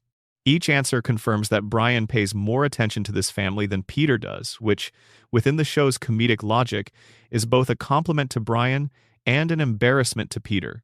The scene is building towards something funny about how much better Brian knows the Griffins than Peter does. And then Peter asks who Meg's real father is, and Brian answers without hesitation. And the comedic purpose of the exchange, the routine meant to make Peter look oblivious, suddenly produces a piece of information far more explosive than anything else in the episode. The choice to have Meg listening to headphones in this moment is crucial. It's the kind of structural decision that suggests the writers understood, at some level, that they were planting something genuinely significant. Meg can't hear it. This protects the immediate story. If Meg had heard it, the episode would have had to deal with her reaction, which would require time and emotional investment the episode clearly doesn't have space for.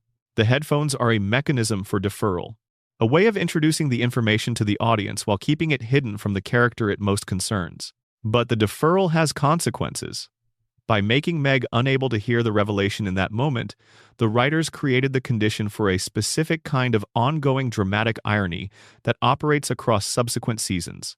Every time Meg is treated terribly by her family, every time Peter goes out of his way to express contempt for her, every time the show frames her as somehow fundamentally unworthy of the basic dignity extended to the other members of the household, all of it exists against the backdrop of that courtroom moment that Meg doesn't know happened. She is being mistreated in part, possibly, by a man who isn't her father and may know it. That's a different kind of cruelty than the random cruelty of a bad father. That's something more specific and arguably more devastating. The question of what Peter knows, and when he came to know it, is one the show has never addressed with any clarity. There are a few interpretive options. The first is that Peter has always known that Meg isn't his biological daughter, that this was disclosed to him by Lois at some point before or during the pregnancy, and that he agreed to raise the child as his own despite knowing the truth. Under this reading, Peter's contempt for Meg has a particular ugliness. He's a man who chose to parent a child that wasn't biologically his, and then held that choice against the child for the entirety of her life. The second interpretation is that Peter doesn't know, or has chosen not to fully process the information in a way that would require him to act on it. Peter is not, by any measure, a man who excels at confronting uncomfortable truths. If Lois managed the situation in a way that allowed Peter to maintain a workable fiction about Meg's parentage, Peter might have accepted that fiction because accepting it was easier than the alternative. Under this reading, the scene in Screwed the Pooch is devastating in a specific way. Peter is asking a question in a courtroom without realizing that the answer is going to reveal something he doesn't actually want confirmed. Brian's answer hangs in the air. Peter doesn't respond to it in the way you would respond to genuinely new information. He moves on. Whether that's because he already knew or because the show isn't giving him time to react depends on how charitable you want to be toward the writing. The third and most uncomfortable interpretation is that Lois managed the entire situation, the affair, the pregnancy, the child in a way that served her interests, without ever fully accounting for the interests of anyone else involved. Lois, as we've established, has a complicated relationship with disclosure. She concealed her pornographic film from her social community for years. She concealed her brother's existence. She has committed acts that she has kept carefully out of the public record of the Griffin household. The suggestion that she might have navigated an accidental pregnancy with another man in a way that served her current life, rather than forced a reckoning with her choices, is entirely consistent with the character the show has built, even if the show itself has never framed it in those terms. And then there is Stan Thompson himself, the man behind the name. Whatever he is or was in Lois's life, he chose to leave or was not given the option to stay, and a child grew up without knowing he existed. In the Fanon material and the later season's apparent exploration of the character, Stan has his own history of damage, his own complicated reasons for the choices he made, his own relationship to the consequence of a broken condom. None of that excuses the absence. But it complicates the tidy reading in which Stan Thompson is simply the bad guy who abandoned a child. There are no clean moral positions available in this story. Lois made choices that had consequences she managed rather than confronted. Peter raised a child in circumstances he may or may not have fully understood. Stan Thompson fathered a child he didn't choose to claim. And Meg grew up in the middle of all of this, listening to music on headphones in a courtroom, not hearing the thing that would have changed everything about how she understood her own life. The truth that Meg didn't hear in Season 3 is the invisible spine of her entire storyline. It doesn't explain the cruelty visited on her by her family. Nothing fully explains that, but it gives the cruelty a context that makes it feel less like random meanness and more like the surface expression of something buried deep in the family's foundation. Stan Thompson is a name. A name, Brian said in a courtroom. A name that opened a door the show has spent 20-plus years deciding whether to walk through. Section 2 extended. The British accent as Identity Stewie's constructed self and what it tells us about performance. When you spend enough time thinking about Stewie Griffin's fake British accent, it starts doing things that a comedy gag shouldn't be able to do. It starts becoming a meditation on how identity works, on what we perform for others versus what we keep for ourselves, on the relationship between the voice we use to face the world and the voice we actually hear in the silence of our own skulls. The reveal in Send in Stewie, Please established, within the show's internal logic, that the voice Stewie uses every episode is not the voice he actually has. His real voice, demonstrated briefly in the therapy session, sounds like something closer to Peter Flat, Rhode Island inflected, ordinary. The crisp British consonants, the theatrical elongation of certain vowels, the precisely managed cadences of someone who has read enormous amounts of literature and is performing their reading back at everyone who challenges them. All of that is an affectation, a choice. Something Stewie decided to do with his voice, because the alternative was being whoever he actually is without armor. Writer Gary Janetti's explanation for this choice involves the idea that Stewie created an artificial personality because he didn't feel safe being real. The therapy session, which was written with considerable care, is fundamentally about what it costs to perform yourself, rather than simply being yourself, about the energy required to maintain a character instead of inhabiting a person. But here's the thread that the episode opened without fully following. If the accent is fake, and if the accent was adopted specifically as a response to feeling unsafe, then when did Stewie start doing this? He's 1 year old. The show has depicted him speaking with this accent from birth, essentially. Babies do not have the capacity to construct a deliberate linguistic performance in response to social anxieties about belonging. The mechanism doesn't work at that age, not in any way that maps onto ordinary human development. Which means one of two things. Either the show is using "the accent is fake" as a metaphorical statement about Stewie's constructed identity rather than a literal one, meaning that the voice is metaphorically not his real voice, expressing something about how he relates to the persona he wears. Even if the choice to speak that way was made at a level of consciousness the show doesn't quite account for. Or the show is suggesting that Stewie is genuinely not a normal baby, that his extraordinary intelligence and self-awareness began operating from an age far younger than any ordinary developmental framework would allow for, and that his decision to construct an identity was made with a kind of intentional clarity that simply has no equivalent in ordinary human childhood. The second reading is probably closer to what the show intends, because it's consistent with everything established about Stewie's remarkable capacities. He builds working time machines as a baby. He understands theoretical physics, military strategy, global geopolitics. His intellectual development is completely discontinuous with normal human growth. It's therefore possible, within the show's internal logic, that his psychological and social development is similarly discontinuous, that Stewie arrived at the kinds of self-awareness that most people don't reach until adolescence or adulthood, while he was still in a crib. This is, when you think about it, genuinely melancholy. A baby who figured out, very early, that who he was wasn't going to be enough, not in this family, not in this world, and who responded by constructing a persona more formidable than his actual self. The British villain voice is not just an affectation. It's a survival mechanism deployed by an entity who understood, at an age when most beings are only learning to differentiate themselves from the world around them, that differentiation was not going to be enough, that he needed to be something more than different. He needed to be something that couldn't be dismissed. And the particular shape the persona took, the aristocratic British villain, is interesting for reasons the show has never articulated. The British villain archetype is, in Western popular culture, one of the most established signifiers of intelligence, sophistication, and calculated menace. Think of every Bond antagonist, every Shakespearean schemer, every cool and measured adversary whose stillness reads as more threatening than any amount of shouted aggression. Stewie borrowed that archetype wholesale. He made himself sound like the character that sophisticated people are meant to find compelling rather than dismissible. He weaponized aesthetic class to protect himself from being treated like a baby. That the protection worked only on the audience, that within the show's world only Brian actually hears the voice correctly and everyone else hears baby noises, adds a layer of poignancy that the comedy almost accidentally produces. Stewie built the most impressive possible defense against being overlooked, and it only functions for the viewer watching from outside the show. Within the show's reality, none of the armor works for anyone who matters. Which is why Brian matters so much.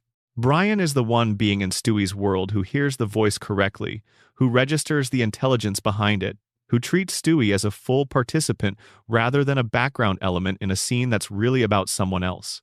Brian didn't make Stewie build the persona, and Brian's capacity to hear him didn't make the persona unnecessary. But Brian's hearing of it, his recognition of what's being communicated, is the one thing in Stewie's immediate world that makes the performance feel like it landed somewhere. You build an elaborate costume for a masquerade. Most people see a costume. One person looks at you and sees why you chose that particular costume. That's Brian and Stewie. That's what made their relationship the best thing Family Guy ever built, and what made the later seasons' erosion of that relationship into something more transactional and less emotionally alive feel like such a genuine loss. Section 3 Extended. The hearing rules and what selective perception says about the Griffins. The question of who can hear Stewie is, in its broader context, a question about the selective attention of the people around him. And when you frame it that way, it becomes less about a magical or supernatural ability to perceive a baby's speech and more about who, in the Griffin household, is actually paying attention. Consider what it means for Peter to not hear Stewie. Peter Griffin is many things, and none of those things involve sustained attention to the people around him. He processes the world at a level of engagement that keeps him functional, but rarely goes any deeper than that. He knows what Lois looks like. He knows that there are children in his house. He knows in a general way that the baby does things, and that those things sometimes involve the baby being present in scenes where Peter is doing other things, but he doesn't actually watch Stewie, doesn't listen to him, doesn't register what Stewie is communicating because Peter has never developed the habit of registering what any small person in his vicinity is communicating. This makes a kind of tragic sense. Stewie is a baby, babies make noise, Peter filters baby noise out because Peter filters out everything that doesn't immediately demand his response. The fact that the noise Stewie is making constitutes detailed, articulate, often threatening monologue is invisible to Peter precisely because Peter has decided in advance that babies don't make meaningful noise, and the advanced decision means he never updates his model when confronted with evidence that contradicts it. Lois's inability to hear Stewie is stranger and more interesting than Peter's, because Lois is genuinely more attentive. She notices things. She tracks the emotional states of the people around her. She manages the family with a kind of ongoing surveillance of everyone's behavior that Peter would never think to attempt. That Lois doesn't hear Stewie correctly is harder to explain through simple inattention. One reading is that Lois has developed a specific blind spot in response to Stewie's particular strangeness. A parent confronted regularly with a child who seems to be saying things that no child could possibly say has a few options. She can take the possibility seriously and investigate it, which would require dismantling a significant number of assumptions about how the world works. She can attribute what she's hearing to her own imagination or wishfulness, filtering the perceived speech into something more plausible baby babble, random vocalizations that her mind is imposing meaning onto. Or she can simply not hear it at all, operating a perceptual filter so efficient that the anomaly never reaches conscious awareness. Lois, based on the show's evidence, appears to have chosen the third option. She doesn't register Stewie's speech as speech. It's not that she hears it and dismisses it, it's that the signal never arrives as anything requiring response. The filter is that complete. The one time this changed the season 24 episode in which Lois ate Brian's edibles and suddenly found herself understanding Stewie is interesting, specifically because of what it required to break through. Not a change in Stewie's speaking, not a special occasion or heightened emotional stakes, but an alteration of Lois's own perceptual state, a lowering of whatever guard she has been maintaining that allowed Stewie's voice to arrive as what it actually is. And what happened immediately when she could finally hear him? They talked about their relationship, about how complicated it has always been, about what Stewie has felt and what Lois has provided, and where the gaps are between what was given and what was needed. The conversation that happened the moment the filter came down was not about world domination or evil genius plans. It was about a mother and a child who had been in the same house for 25 years without quite being able to reach each other. That's not a comedy result. That's a tragedy wearing a comedy's clothes. The inconsistency about Chris sometimes understanding Stewie has its own explanatory logic that the show has never articulated. Chris is, in many ways, the member of the family closest to Stewie's actual emotional position. He's the child who is treated as secondary, whose intelligence is underestimated, whose feelings are not particularly well attended to. He's also, of the family members who don't hear Stewie consistently, the one who seems most naturally attuned to other people's inner states without knowing how to express that attunement in language. Chris is an intuitive person in a family that values performance over intuition. The moments when Chris appears to register what Stewie is saying tend to happen in episodes where Stewie's emotional state is particularly vivid, where what Stewie is communicating is not just information but feeling, not just language but something closer to pure expression. Chris, who doesn't hear in the regular linguistic sense, might be picking up on that register instead. Not the words, the weight behind the words. This would make Chris not a person who can understand Stewie, exactly, but a person who can sense what Stewie is experiencing even when the mechanism of transmission remains unclear. Section 4 Extended. Head shapes, family genetics, and the visual language of Family Guy. The visual design of Family Guy is more deliberate than it gets credit for. The show has a distinctive, flat, simple aesthetic that evolved over its run from the relatively rough-hewn look of the early Fox seasons into the cleaner but somewhat stiffer animation that characterized the later years. But within that aesthetic, individual characters are distinguished from each other not just by color and proportion, but by specific anatomical exaggerations that function as visual shorthand for their personalities. Peter's round belly and flat, wide face communicate his general quality of existing in large quantities, more physical presence than necessary, overflowing the space he occupies, the cartoon equivalent of a man who takes up the whole room without meaning to. Lois's relatively conventional design communicates normalcy and practicality. She's the baseline against which everyone else's extremity reads as extreme. Meg's design deliberately marks her as unremarkable. In a family of exaggerated marks, she's the one who looks most like a real teenager among a group of cartoon archetypes. Chris shares his father's largeness in a softer, rounder form that communicates adolescent awkwardness rather than adult oafishness. And then there's Stewie, whose head doesn't participate in any of these visual logics, whose skull elongation isn't an exaggeration of a human feature but a departure from the human entirely. Every other Griffin head, however stylized, reads as a simplified version of a human head. Stewie's reads as something else, something that was engineered by a different principle. The Jimmy Corrigan comparison, which shows up in discussions of Stewie's visual design with enough regularity to be worth addressing, refers to the Chris Ware comic strip and subsequent graphic novel Jimmy Corrigan. The smartest kid on Earth? which ran as a weekly strip from 1995 to 2000 and was published as a collected novel in 2000. The central character, a lonely, emotionally damaged adult man whose childhood flashbacks are a significant structural element of the story, shares with Stewie both the elongated head and the specific configuration of a few strands of hair slicked back against the cranium. The visual similarity is striking enough that some critics and fans have suggested a direct influence. Seth MacFarlane has never confirmed this. The show has never addressed it. But the timing is suggestive. Jimmy Corrigan ran during the years when Family Guy was being developed, and the visual parallel between the two characters is significant enough to be either a remarkable coincidence or a deliberate borrowing. MacFarlane attended the Rhode Island School of Design, which is precisely the kind of educational environment in which students are exposed to and discuss influential contemporary comics. Jimmy Corrigan won a Guardian First Book Award in 2001 and was widely acclaimed in art and design circles. If the parallel is intentional, if Stewie's design borrowed something from Jimmy Corrigan, then the thematic connection becomes even more interesting.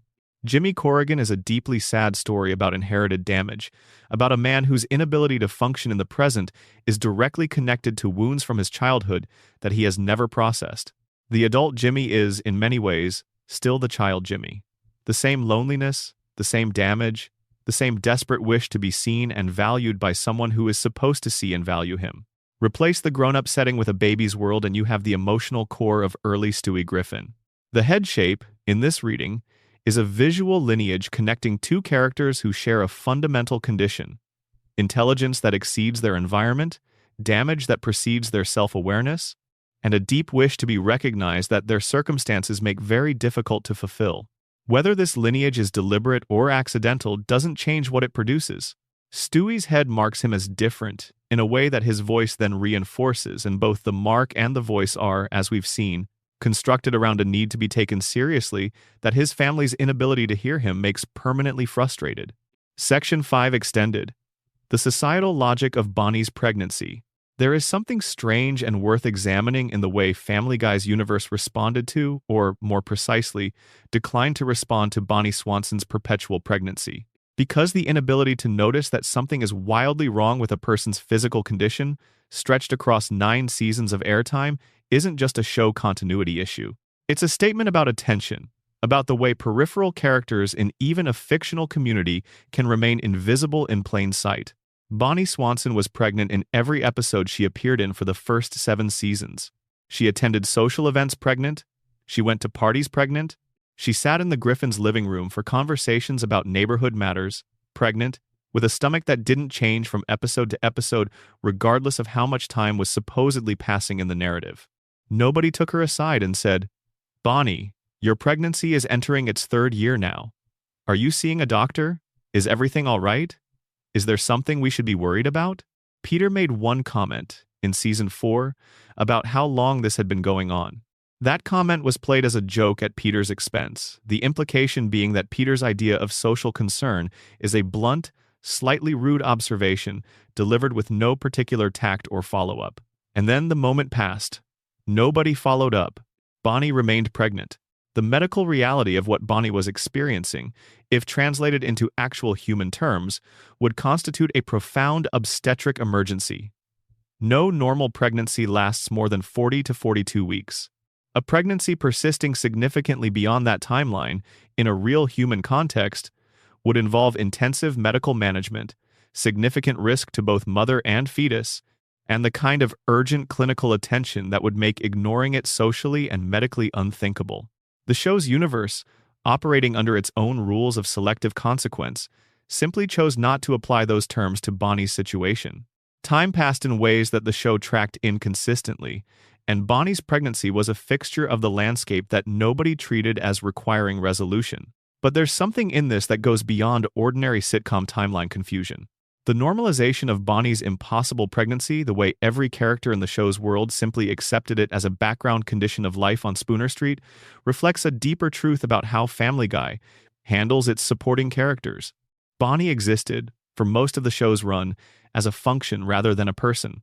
She was Joe's wife. She was the pregnant woman at the social gathering. She was a recurring visual element in the scenes set in the neighborhood. Her pregnancy wasn't explored because exploring it would require the show to treat Bonnie as someone whose inner experience was worth narrative time. The pregnancy was always happening to someone else, to Joe, who was becoming a father again, to the neighborhood, which would at some point have to accommodate a new baby. Bonnie was the vehicle for these things rather than the person experiencing them. When Susie finally arrived, there was a genuine celebratory quality to the moment, a sense of release, of something long deferred finally being resolved. The show acknowledged the absurdity of the timeline in a relatively gentle way and moved on.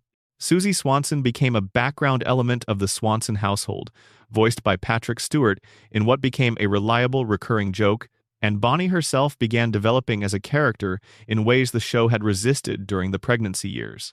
Her marriage to Joe began showing real strain. Her own desires and frustrations and choices started appearing in storyline and didn't primarily define her by her relationship to Joe's paralysis or their shared parenthood. The pregnancy, in retrospect, was a kind of stasis that held Bonnie in amber while the show figured out what it wanted to do with her. Giving birth was what allowed her character to start moving forward, which is, in its own accidental way, a metaphor that works better than the show intended it to. Section 6, Extended. The Philosophy of the Chicken Fight, Peter Griffin and His Arch-Nemesis. There is a comedic tradition, well established in animation and physical comedy generally, of the recurring antagonist whose conflict with the hero is so outsized, so disproportionate to any conceivable original cause, that the fight itself becomes the point. The antagonist exists not to defeat the hero but to provide the occasion for battle. The battle is the content. The winner is already known. Family Guy's chicken fights operate within this tradition, while also departing from it in ways that the show has never fully examined. The fights between Peter Griffin and Ernie the Giant Chicken are not quite like any other recurring bit in animated television history, not because they're funnier or better made than comparable sequences in other shows, though the production commitment to them is genuinely remarkable, but because of the specific texture of what the feud is built on. Most recurring antagonist-hero conflicts in animation operate on a clear and consistent motivational logic. The antagonist wants something. The hero has it or prevents it. Each encounter is a new attempt to resolve the same underlying imbalance. The conflict has a goal even if it never achieves one. Peter and Ernie don't have a goal, or rather, the goal they had, the resolution of the expired coupon grievance, was resolved or should have been resolved approximately once, in the first fight. After that, the fighting continued, and the lack of any active unresolved grievance between them means the fighting is happening for its own sake. Each new fight is not an attempt to achieve something. It's an expression of a relationship. Peter and Ernie fight because fighting is what they are to each other, not because either of them has something the other wants. There's also the matter of the scale. The destruction that Peter and Ernie produce in their encounters is extraordinary. Buildings destroyed, bystanders killed or injured, aircraft crashed, significant urban infrastructure dismantled, all of this without either party pausing to consider the casualties. The fights are completely self-contained in the moral universe that governs them. Consequences for third parties do not appear to register for either combatant. This is one of the show's most revealing recurring gestures. Family Guy's world is one where significant harm to unnamed background characters is a comedy resource rather than a moral fact. The chicken fights make this explicit in a way that the show's other forms of violence sometimes obscure. In the ordinary course of an episode, when Peter's recklessness hurts someone, the show occasionally acknowledges the hurt and moves on. In the chicken fights, acknowledgement is structurally impossible. The fights are so long and so total that any pausing to reckon with what's happening to the people caught in the crossfire would destroy the comedic architecture.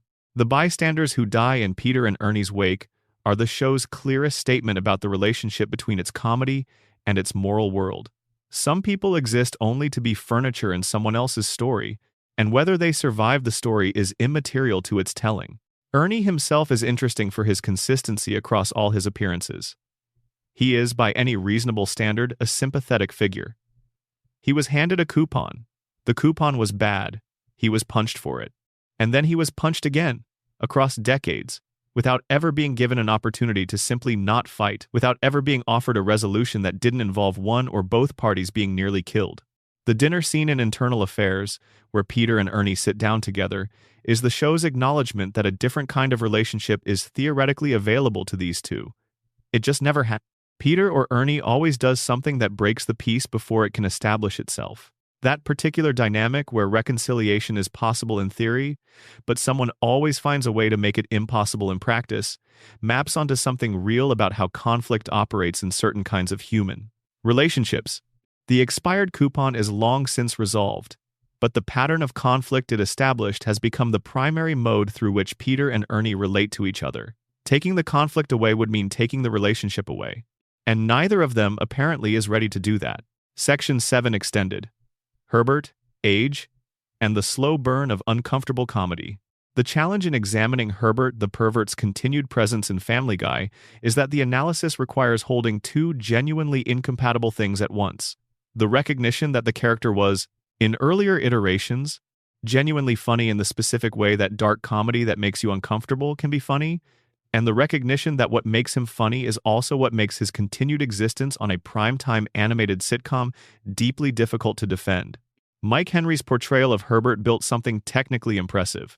The voice high, soft, almost musical, with that distinctive slight lisp creates a specific effect of innocuous surface over unmistakable intent.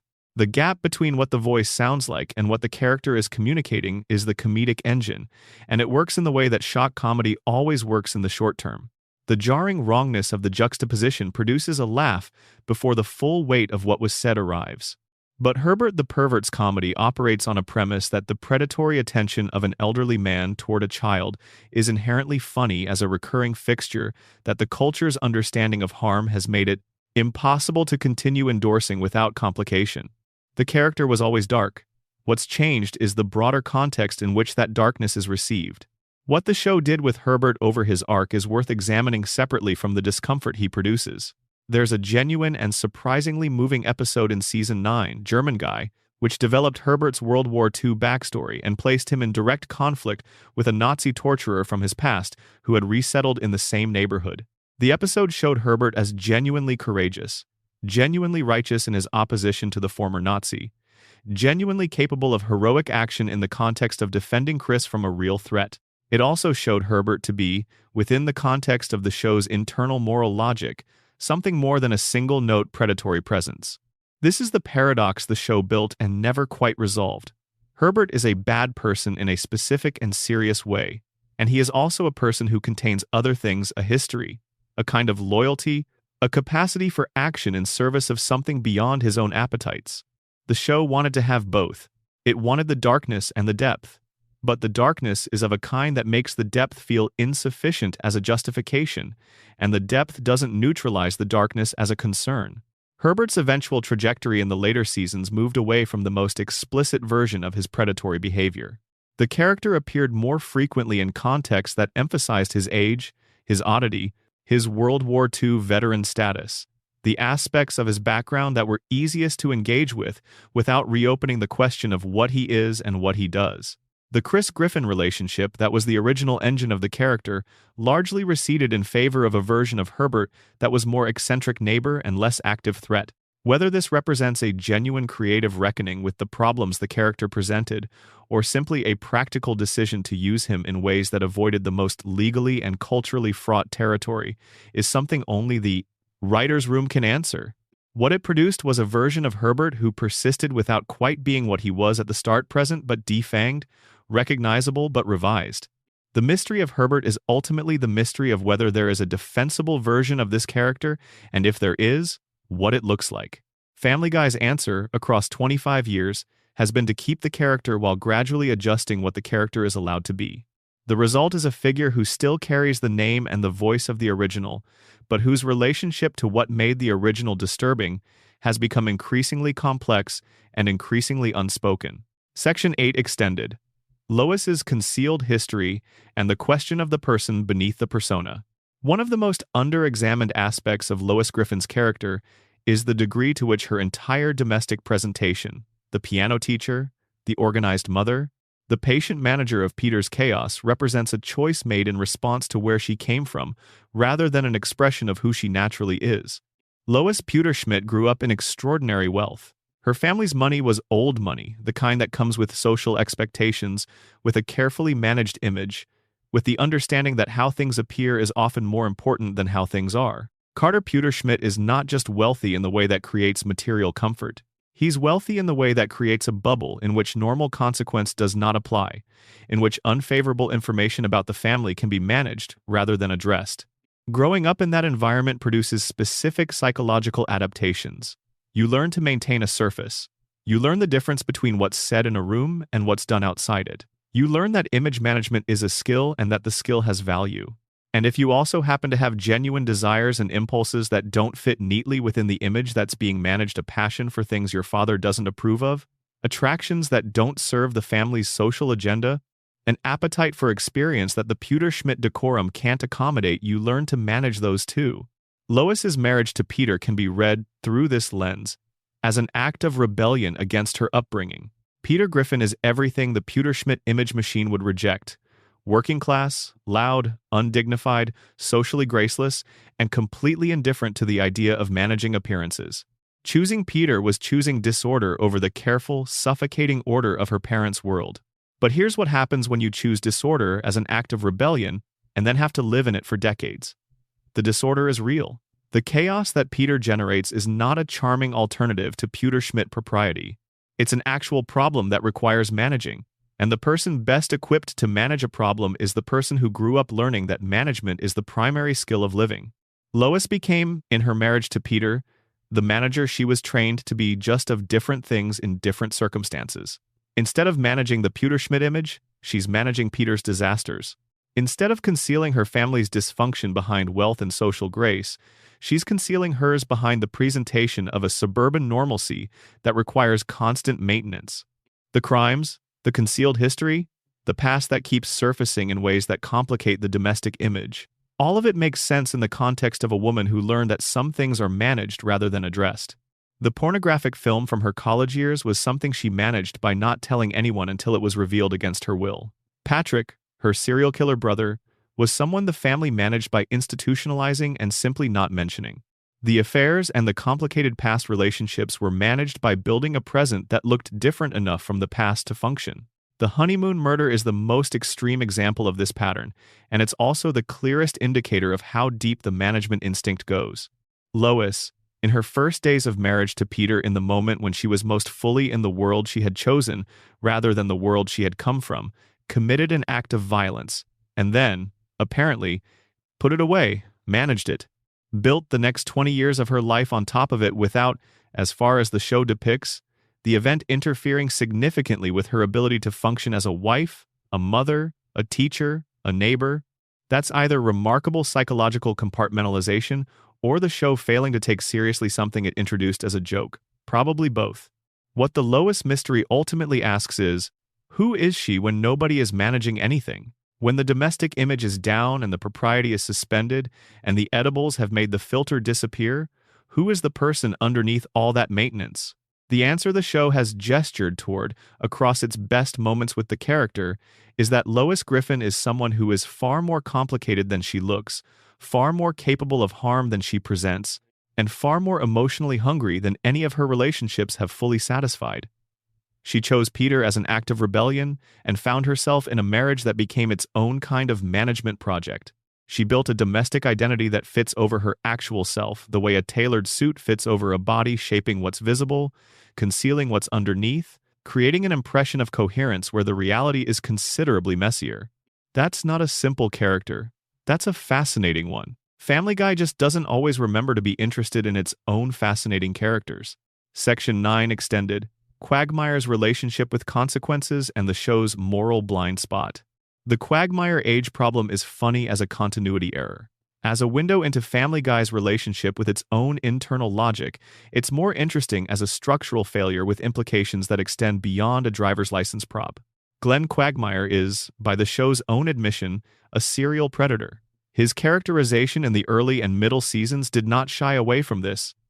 The show depicted him committing acts that constituted rape in at least several episodes, played for laughs in ways that even a 2005 standard of comedic judgment struggles to defend by a 2025 standard.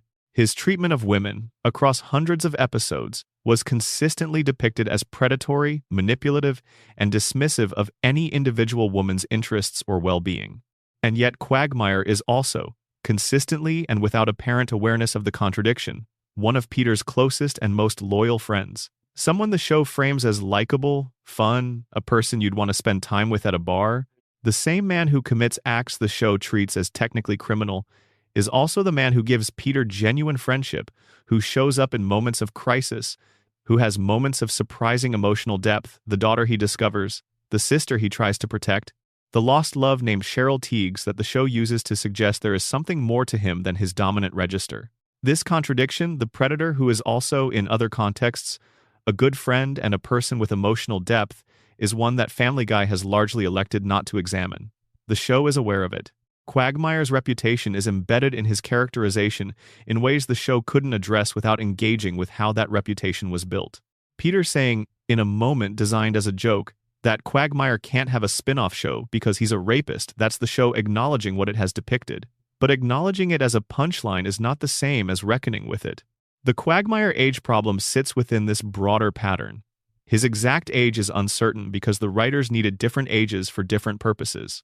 His past is populated on a need-to-know basis, with details supplied when they serve the episode and contradicted when a different detail serves a later episode better. The result is a character who is less a coherent person than a collection of useful traits: the sex-obsessed neighbor, the surprisingly capable pilot, the loyal friend, the occasional self-aware commentator on the show's own moral limitations. The most honest thing Family Guy could do with Quagmire, and the thing it has never quite managed to do, would be to sit in the contradiction long enough to actually feel it. To show Quagmire as the person he is fully, not the lovable rogue of the bar scenes and the loyal friend of the crisis moments, but the same person across all of those contexts, living with what it means to be all of those things simultaneously. The show has come closest to this in episodes that treat Quagmire's family relationships seriously. The episode about his father's gender transition was, for a significant portion of its runtime, genuinely trying to engage with something complicated. The episodes about his sister's abusive relationship showed Quagmire in a protective role that demanded a kind of attention to someone else's pain that his usual characterization rarely produces. In those moments, the contradiction between who Quagmire is when he's hurting others and who he is when others are hurting people he loves becomes visible in a way the show usually manages to avoid. That visibility is worth something. The Quagmire mystery isn't just about his age. It's about whether the show ever intends to look at him fully at both the things it finds lovable and the things it has made him do in the same sustained gaze. Section 10 Extended. Stewie and the question of what he becomes. One of the most interesting threads in the long-running question of Stewie's sexuality is the question of what it means for the show's future. Because unlike most of Family Guy's mysteries, which are mysteries of origin, questions about what happened in the past that led to the present, the question of who Stewie is, involves a future version of him that the show has never reached. MacFarlane's original statement that Stewie would ultimately be either gay or a very unhappy repressed heterosexual is one of the most interesting pieces of creator commentary about a character's trajectory that exists in animated television. It suggests that MacFarlane conceived of Stewie as a character in process, someone whose adult self was already present as a potential, as a direction that the character was moving toward, even in the early seasons. The evil genius baby was going to be something specific when he grew up. The plans for world domination and the British accent and the confusion about his own feelings were all going to resolve into a person with a defined identity. The show never got there because the show doesn't age its characters. Stewie has remained 1 year old across 25 years of broadcast time, which means his development has been constrained in ways that no real person's development would be. He has had the emotional journey of a young adult in the compressed, episodic, non-accumulating format of a sitcom that resets between episodes. He has grown emotionally without being permitted to grow physically or developmentally in ways that would allow the questions about his adult identity to have adult answers. This creates a strange double temporality in how the audience relates to Stewie. We've been watching him for 25 years. We've seen him develop relationships, lose friends, make choices, experience grief, construct and deconstruct aspects of his identity. He feels to long-term viewers like someone who has been through a great deal of life. But the show insists structurally that he remains at the beginning still 1 year old, still in the yellow onesie, still technically incapable of the adult selfhood that his 25 years of growth might otherwise have produced. What MacFarlane imagined for Stewie was a character arc that would eventually produce an answer. What the show gave instead was an indefinitely extended version of the journey, with the destination permanently deferred. Whether the destination exists, whether there is a version of Stewie Griffin out there, in some future season the show hasn't reached, or some hypothetical final episode the writers have never mapped out, who has arrived at a settled identity and a life that reflects it, is the deepest version of the Stewie mystery. The show's universe has time travel. Theoretically, we could see adult Stewie. We've had glimpses future versions of characters have appeared in specific episodes, usually played for one-off comedic effect without lasting consequence. The adult Stewie who might appear in such a glimpse would be the answer to every question the show has been building for 25 years. The real voice, the settled sexuality, the identity that exists on the other side of all the construction and performance and uncertainty. No such episode has aired as a definitive statement about who Stewie becomes. The mystery remains open. And given the show's renewal through 2029, it may remain open for several more seasons, which means, at minimum, that Stewie will have been 1 year old for over 30 years by the time Family Guy finally stops making new episodes. The 1-year-old who might eventually grow up. The baby who might eventually have answers. The character who is most obviously built for an arrival that the show has spent its entire run carefully not reaching. Section 11 Extended. Dylan and the many things Family Guy started and didn't finish. Brian's son Dylan is one example of something Family Guy has done with remarkable consistency across its 25-year run. Introduce a development that would fundamentally change the emotional texture of the show if taken seriously, allow it to have its moment, and then store it in a drawer from which it is rarely retrieved. The list of these stored developments is long enough to constitute its own documentary. Chris Griffin's artistic talent, established in multiple early episodes, was depicted with genuine care. Chris was shown to have a gift for visual art, for drawing, for capturing the world on paper in ways that nobody in his family recognized as significant, but that were described by characters in a position to know as genuinely remarkable. This could have been a thread through which Chris developed into something more than the show's least developed main character. The artistic gift offered a path toward identity, toward self-definition, toward a relationship with his own abilities that was independent of his family's failures. The show pursued this thread occasionally and then let it go. The Meg and Peter reconciliation arc that the transcript source describes the season 14 episode, where Peter's abuse of Meg is traced to his own history of being abused by his sister, and where Meg shows compassion for that history, and the two of them reach a genuine emotional understanding, is another stored development. The episode worked. The emotional ground it covered was real. The implication was that something had changed between them. And then the next episode, and the one after that, and the several seasons that followed, proceeded as though nothing had happened. Stewie's time machine, in the hands of a different show, would have had implications. Every significant death, every significant change, every regrettable choice by any character would exist against the backdrop of, there is a 1-year-old in this household who can travel in time. The moral and narrative implications of this are staggering. Family Guy has always treated the time machine as a plot device for specific episodes, rather than as a feature of the world that changes everything about how the world operates. Brian's death and resurrection is the most prominent example of this, and also the clearest indicator of why Family Guy's relationship with consequence is so strange. The death was treated as real while it was happening. The show committed emotionally to the loss. The grief was depicted as genuine. The replacement character Vinny was developed with some care, and then it was undone with minimal ceremony, and everything returned to approximately where it was before. The audience was invited to feel the grief and then told, effectively, that the grief was produced under false pretenses. The investment was demanded and then not honored. This is arguably the central failure of Family Guy's later seasons.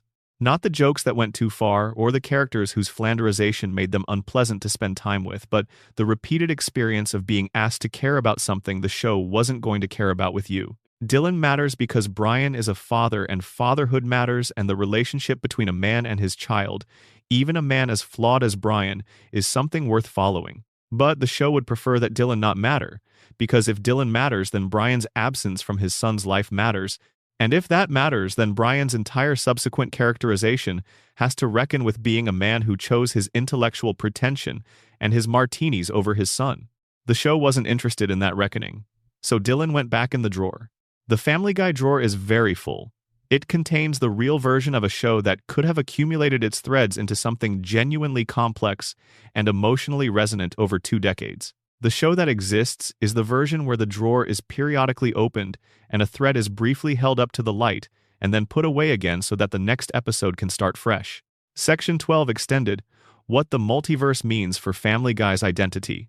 The most extraordinary aspect of Family Guy's relationship with its own alternate universes is that the show regularly visited versions of itself that were, in many cases, better than the version it defaulted to. Road to the Multiverse, the Road to episode from Season 8, is a masterclass in disciplined creative commitment within an episodic comedy format. The sequence of alternate universes that Brian and Stewie visit is not just a series of visual gags. It's a demonstration of the show's ability to sustain completely different aesthetic and tonal registers within a single episode. The universe rendered in the style of Disney animated features is not just visually faithful to its source. It generates the specific emotional warmth of that source through the way the characters move and express themselves, through the musical cues and the lighting and the quality of attention the background characters receive. It's a love letter to a mode of animation that Family Guy's regular aesthetic is completely unlike. The universe in which Brian is human and Stewie is a dog is sustained long enough to make you feel the discomfort of the role reversal, long enough to actually generate some empathy for Stewie's disorientation as a character in an unfamiliar position. These aren't quick gags. They're committed character exercises wearing the costume of an animated comedy episode. What this tells us about Family Guy is that the writers, at their best, understood that the show was capable of more than it was usually asked to do. The Road to episodes, specifically, have a quality of creative ambition that the regular format episodes rarely match. They're allowed to be stranger, more formally experimental, more willing to commit to a bit long enough for it to become something more than a bit. The multiverse established by these episodes also opens onto a genuinely interesting question about narrative identity. If there are infinite versions of the Griffin family, versions in which Brian is human, versions in which the family is animated in a Disney style, versions in which history unfolded differently, and the world therefore looks fundamentally unlike what we know, then what constitutes the real Griffin family? What makes the version we see every week the primary one, rather than just one variant among many? The show's answer, insofar as it has one, is something like, this is the version that exists in the story being told. The primary universe is primary by virtue of being the one the show is about. The alternate versions are illuminating variations on a theme whose central version is simply the one that the audience shows up to watch. But that answer gets complicated by the time travel lore, because the primary universe is one that Stewie has altered repeatedly through temporal intervention.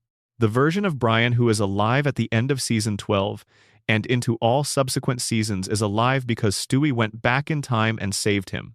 The version of the show's history that exists after that choice is a version Stewie created. The primary universe, from that point on, is not the universe that would have existed without intervention. It's the universe that Stewie chose, which means that in some sense, Stewie has been quietly authoring the show's reality for years. He has been making decisions about which timeline survives and which doesn't. He chose to keep Brian alive. He chose, through other interventions across other episodes, to preserve or alter other aspects of the world he inhabits. The baby with the football head and the fake British accent and the uncertain sexuality is also, within the show's own stated logic, the person with the most actual power over what the show's reality looks like. He just never gets credit for it, because crediting him would require acknowledging something that the show prefers to leave as background, that the most capable, most intelligent, most consequential person in Family Guy's universe is a 1-year-old in a yellow onesie who his family can't hear. The mysteries of Family Guy are, at bottom, the mysteries of a universe that is stranger and more layered than it usually bothers to appear. The Stan Thompson revelation and the football head and the fake accent and the perpetual pregnancy and the chicken war and the man down the street and the mother with a hidden life and the pilot who doesn't know how old he is and the baby who might be gay and the son who was forgotten and the timeline that keeps getting rewritten, all of these are the accumulated evidence of a show that built more than it knew how to hold. It never cleaned out the room. The room just kept filling up. And 25 years in, if you stand in the middle of it and look at everything that's been stored here, all the threads and questions and implications that the show introduced and never quite resolved, it doesn't look like a mess. It looks like a mythology, a messy, contradictory, often funny, occasionally devastating, entirely accidental mythology. Built one episode at a time by people who were usually just trying to make you laugh, who occasionally made you feel something they hadn't planned on making you feel, who left behind more mysteries than they meant to and fewer answers than any of us would like. That's the show. That's Family Guy. All the things it is, and all the things it almost was, and all the things it might still become if it ever decides to open the drawer. If you watched all the way through, genuinely, thank you. These stories are worth telling because there's something real underneath all the chaos, some honest human strangeness in a show about a fictional family that spent 25 years pretending to be simpler than it actually was. If you'd like to see more, leaving a like helps these videos find the people who will love them.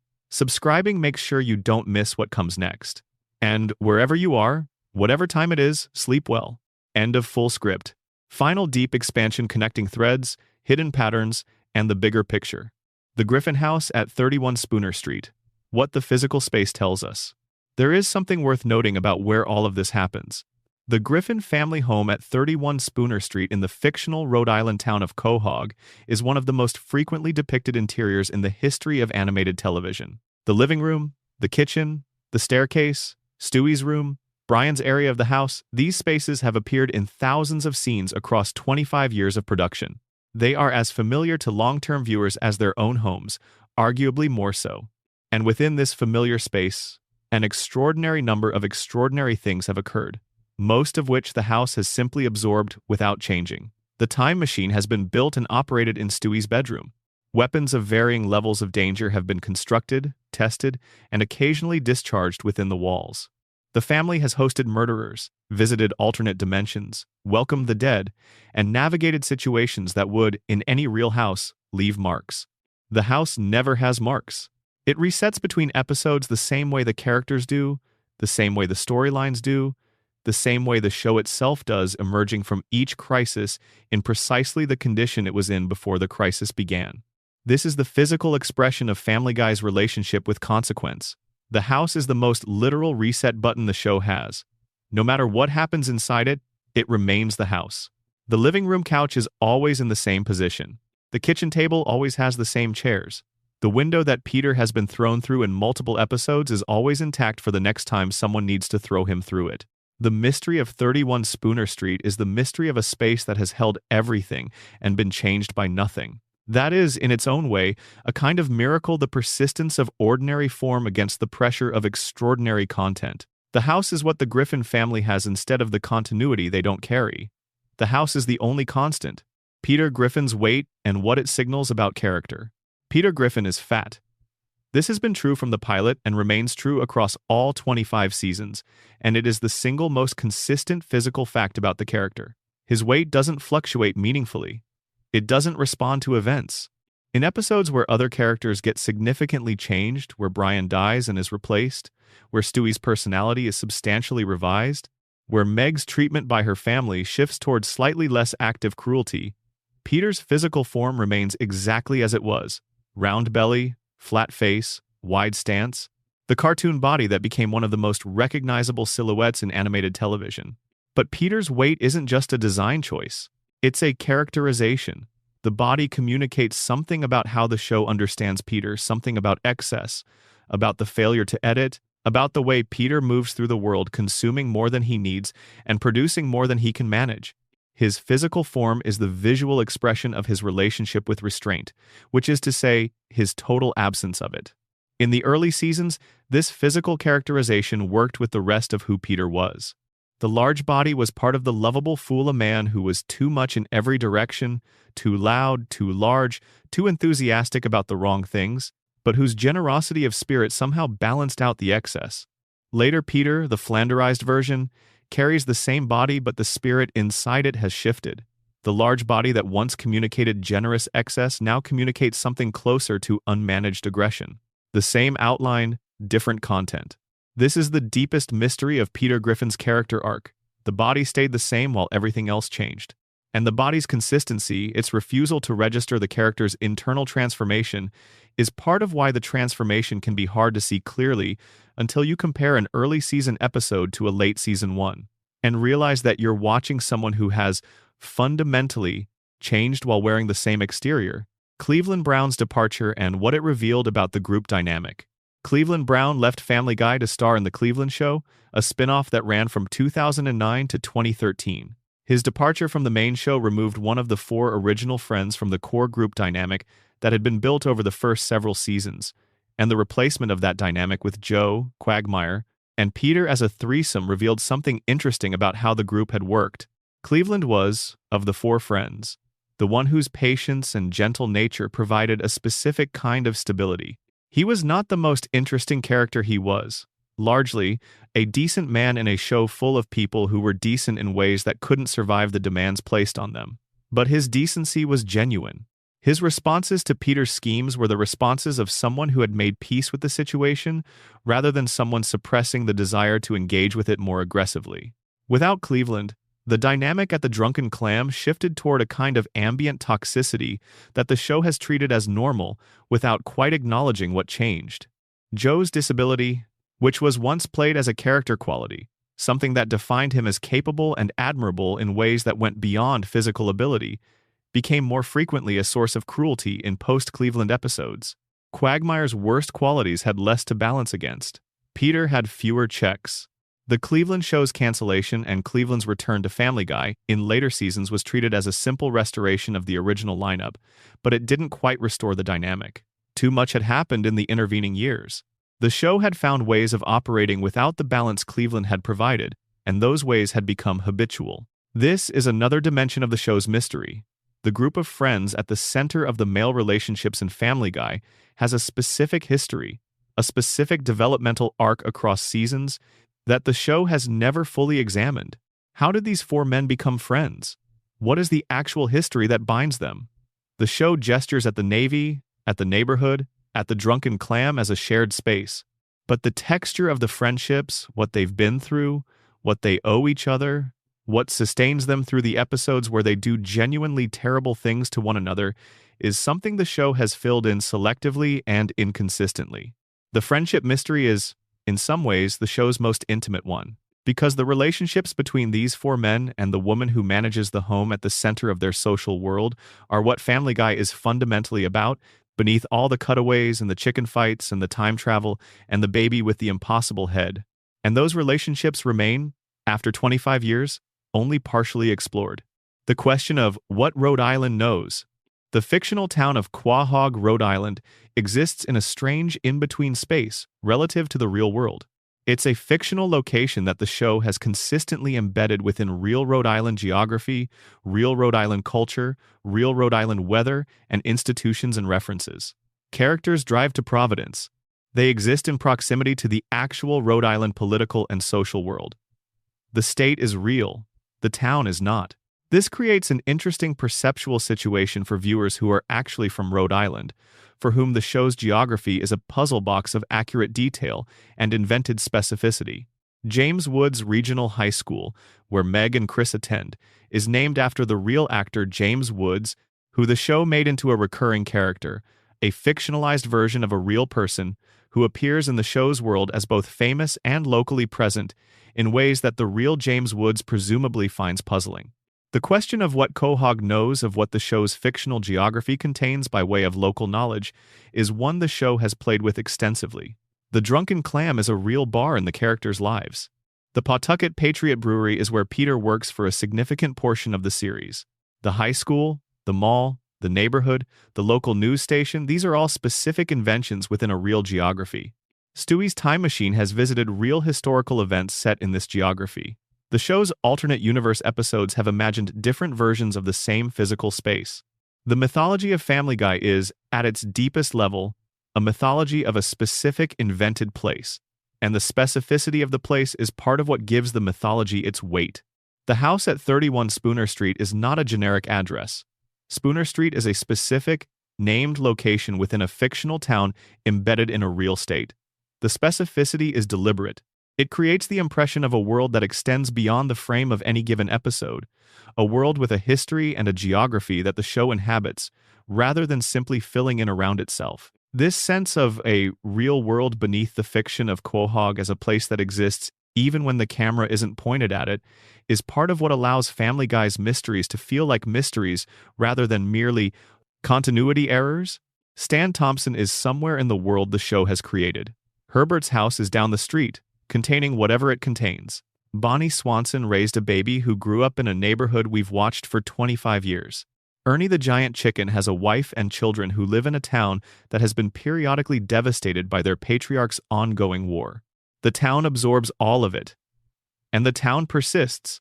And the mysteries are, in a way, what give the town its character, all the things that Quahog knows and doesn't say, all the things that happened on these streets and were never quite resolved, all the threads that run through the houses and the relationships and the bars and the schools and the lives that the show has populated with varying degrees of care. What makes a mystery worth keeping? The last thing worth saying about Family Guy's relationship with its own mysteries is something about why certain questions are worth keeping open rather than closing. Mystery and storytelling is not just about information that hasn't been revealed yet. It's about the specific shape of the not knowing, about the way that what we don't know defines what we do know, gives it texture, creates the space in which imagination can operate. A mystery that gets resolved cleanly often disappoints precisely because the resolution collapses the space. The answer is smaller than the question was.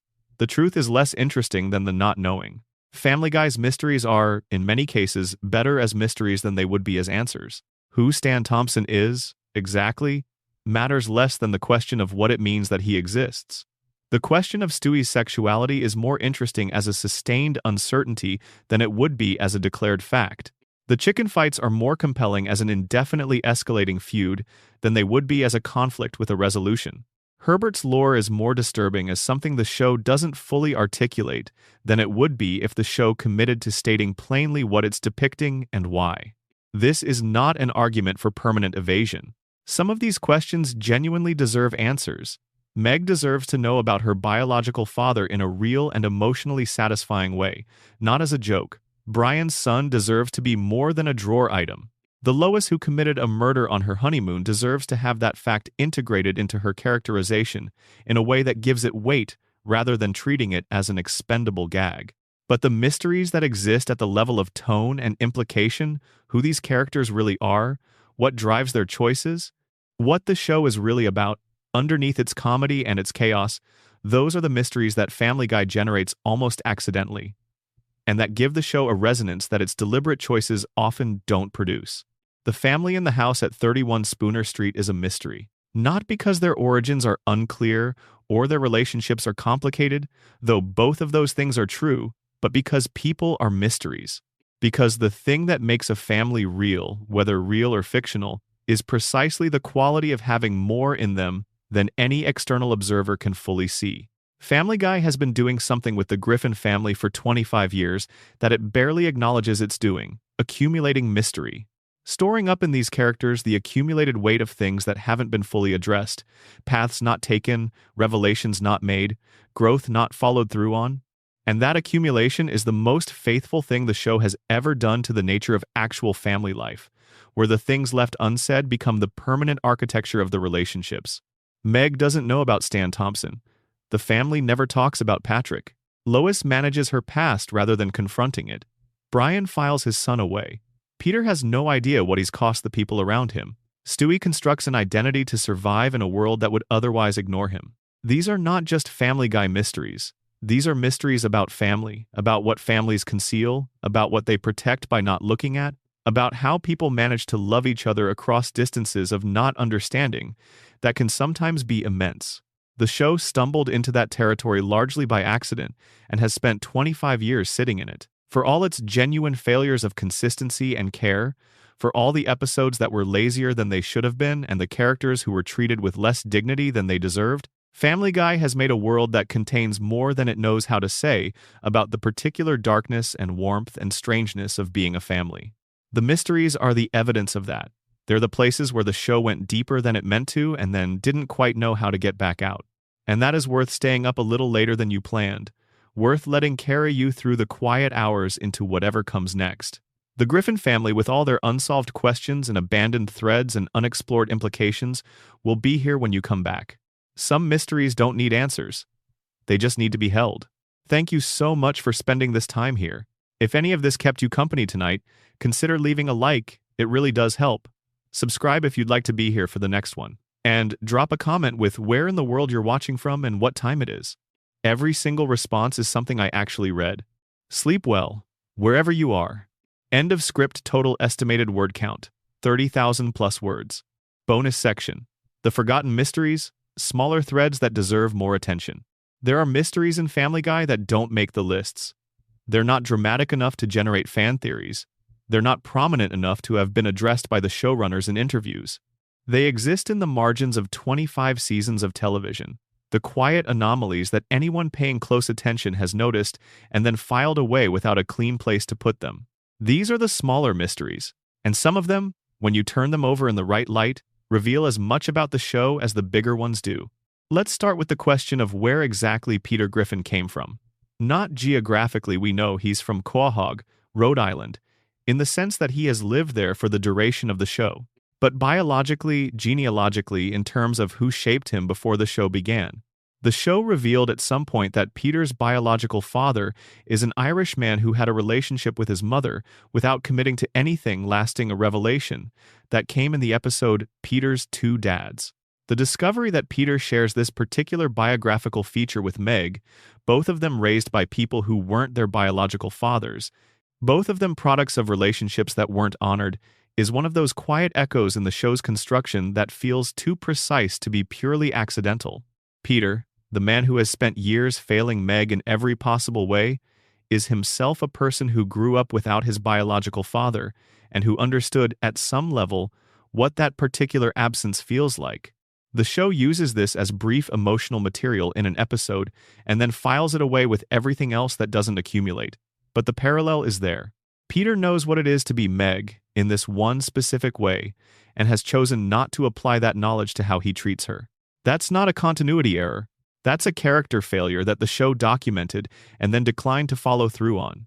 And the gap between what Peter knows from his own experience and what he does with Meg is itself a kind of mystery about how people manage to repeat the hurts that were done to them rather than breaking the cycle, even when they have every reason and every awareness to do otherwise. Then there is the mystery of Meg's actual personality beneath the accumulated damage. Because in the episodes that treat her with genuine care, the ones scattered throughout the later seasons where she's allowed to be competent or funny or surprisingly formidable, a different person emerges from beneath the abuse. Someone who is not primarily defined by her victimization. Someone with intelligence and resilience and a specific dry humor that operates quietly but effectively when the show remembers to let it. The Meg who exists in these better episodes is a genuinely interesting character.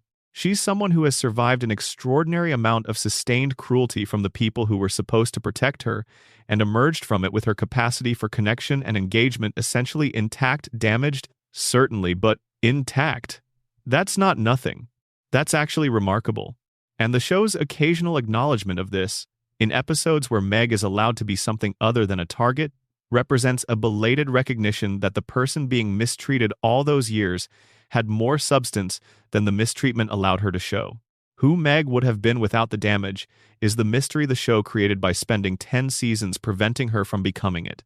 And who she actually is beneath the hat and the glasses and the years of accumulated contempt is something the audience has seen in glimpses and has never been given a sustained look at. There's also the question of what Brian was actually writing across all those years of failing to finish his novel. The show used Brian's pretensions as a writer as ongoing comedy material, the unfinished novel, the terrible self-help book, the Broadway play, the various projects that Brian's ego inflated beyond their actual merit.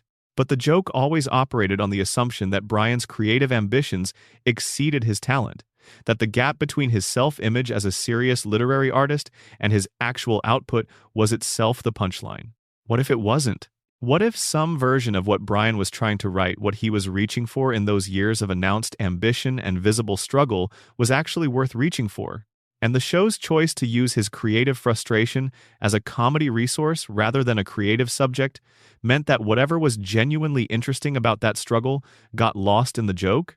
The earliest seasons of Family Guy treated Brian's writerly aspirations with something closer to tenderness than comedy.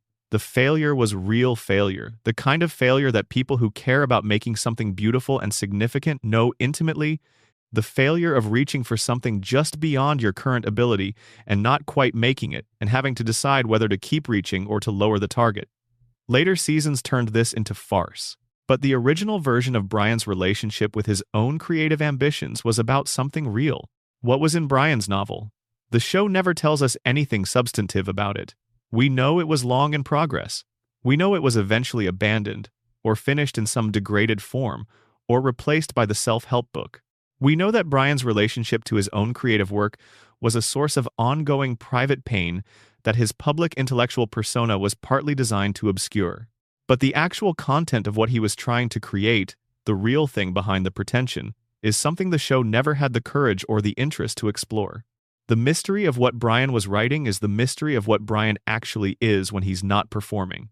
The martinis and the political opinions and the casual literary name-dropping are surfaces. Underneath them is someone who cares about something enough to work on it for years in the face of consistent failure. What that thing is, and why it matters enough to keep trying, was always the more interesting story than any of the comedy the show made from the trying. There is also the ongoing question of Stewie's relationship with time. He has a time machine. He has used it to visit multiple periods, to alter events, to observe the past, and occasionally to change what was going to happen. The machine has been broken and repaired and modified across its appearances. It is, by any measure, the most significant piece of technology in the show's universe, a device that fundamentally alters what's possible, that makes the boundary between past and future permeable in ways that should change everything about how the characters who know about it relate to time. And yet, Stewie experiences time in what appears to be a normal way. He ages at the same rate as the show's other characters, which is to say, not at all.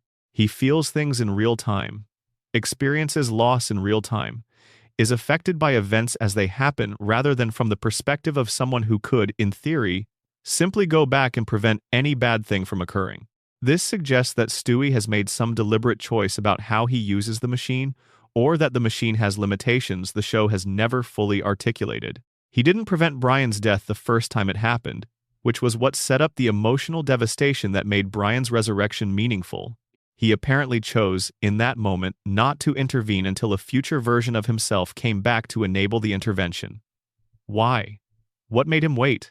What was the quality of that choice, the choice to experience the loss rather than preventing it, that allowed Stewie to understand something about Brian's value that he might not have understood otherwise? The machine makes prevention possible. The choice not to prevent things is a form of consent to the reality that exists. Stewie has been consenting to reality, choosing to live through things that he technically could have undone throughout the show's run. That choice, made repeatedly and never explained, is one of the show's quietest and most interesting mysteries.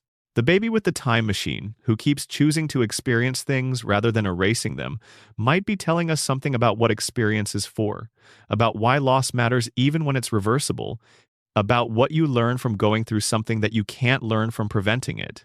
Or he might just be choosing drama over efficiency, which is also a very Stewie thing to do.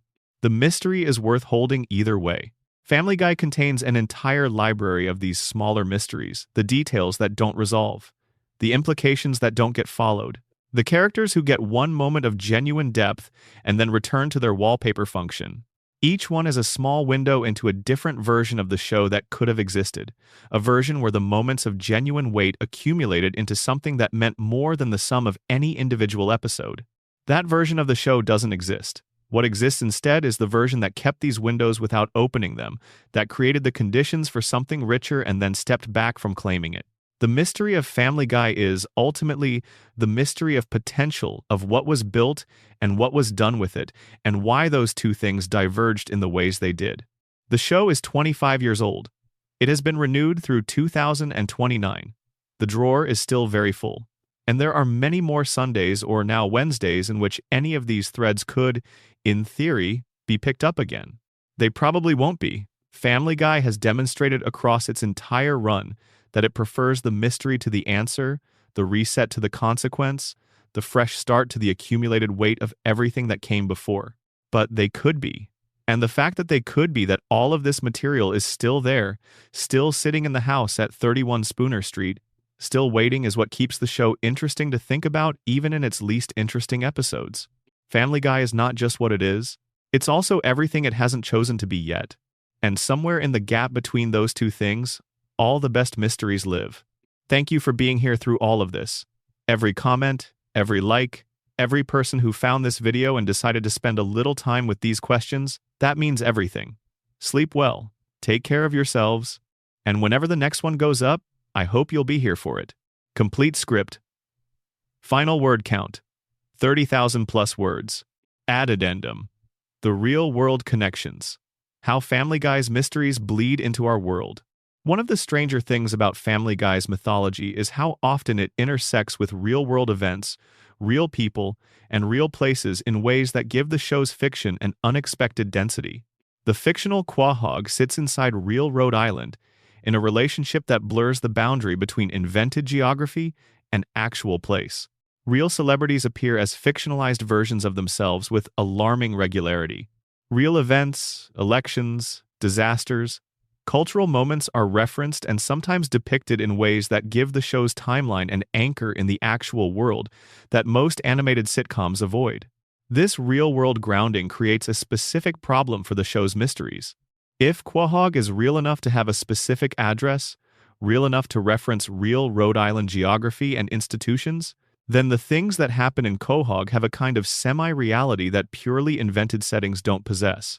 When Stewie travels back in time and visits real historical events, those events are real events happening to fictional characters. When the show depicts real politicians and celebrities in situations that never occurred, it's placing real people inside a fictional narrative, in ways that raise questions about the relationship between the show's world and the one its viewers actually inhabit. The James Woods situation is the clearest example of this. The real James Woods has appeared as a version of himself in Family Guy multiple times, and the show has treated this fictional James Woods as a genuine character with backstory, relationships, and eventually an on-screen death.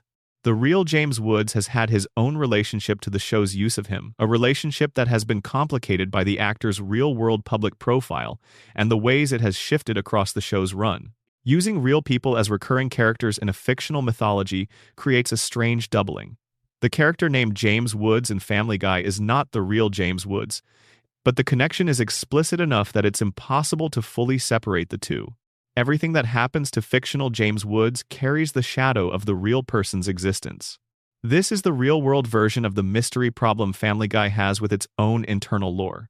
The show uses real material in ways that create implications it doesn't fully follow through on. The real Rhode Island creates the impression of a real Quahog. The real James Woods creates the impression of a real character. The real events create the impression of a real timeline. And then the show resets, and none of it accumulated. The legacy mystery? What does it mean that this show keeps going? Family Guy is now old enough to have been watched, from beginning to present, by people who have gone from childhood through marriage and parenthood in the time the show has been airing. A viewer who was 10 years old in 1999, when the show premiered, is in their mid-30s now. The show has been a continuous cultural presence for the entirety of their adult life.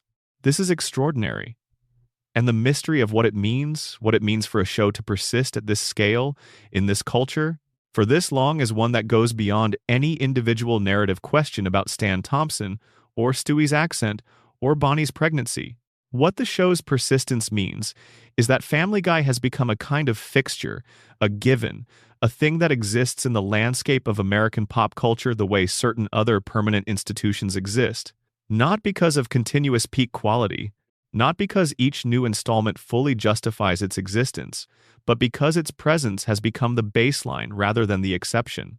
People have grown up with the Griffins the way earlier generations grew up with The Simpsons or the Flintstones or any other family whose animation made them feel like a constant. The mystery of Family Guy's continuation, the thing that its creator described as escape velocity, the state of existing for so long that there's no longer a clear reason to stop, is the same mystery that attaches to any institution that has simply persisted long enough to seem permanent.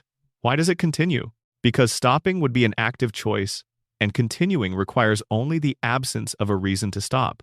Because the money still makes sense.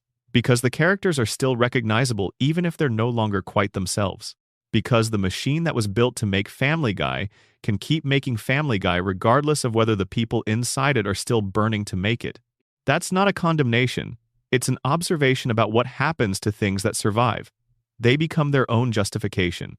They accumulate not meaning but mass, the sheer gravitational weight of existing for a long time and having been seen by a lot of people in a lot of moments of their lives. The Griffin family at this point means something to an enormous number of people that has nothing to do with the quality of any individual episode and everything to do with the accumulated time. They were there when you were 16. They were there when you couldn't sleep.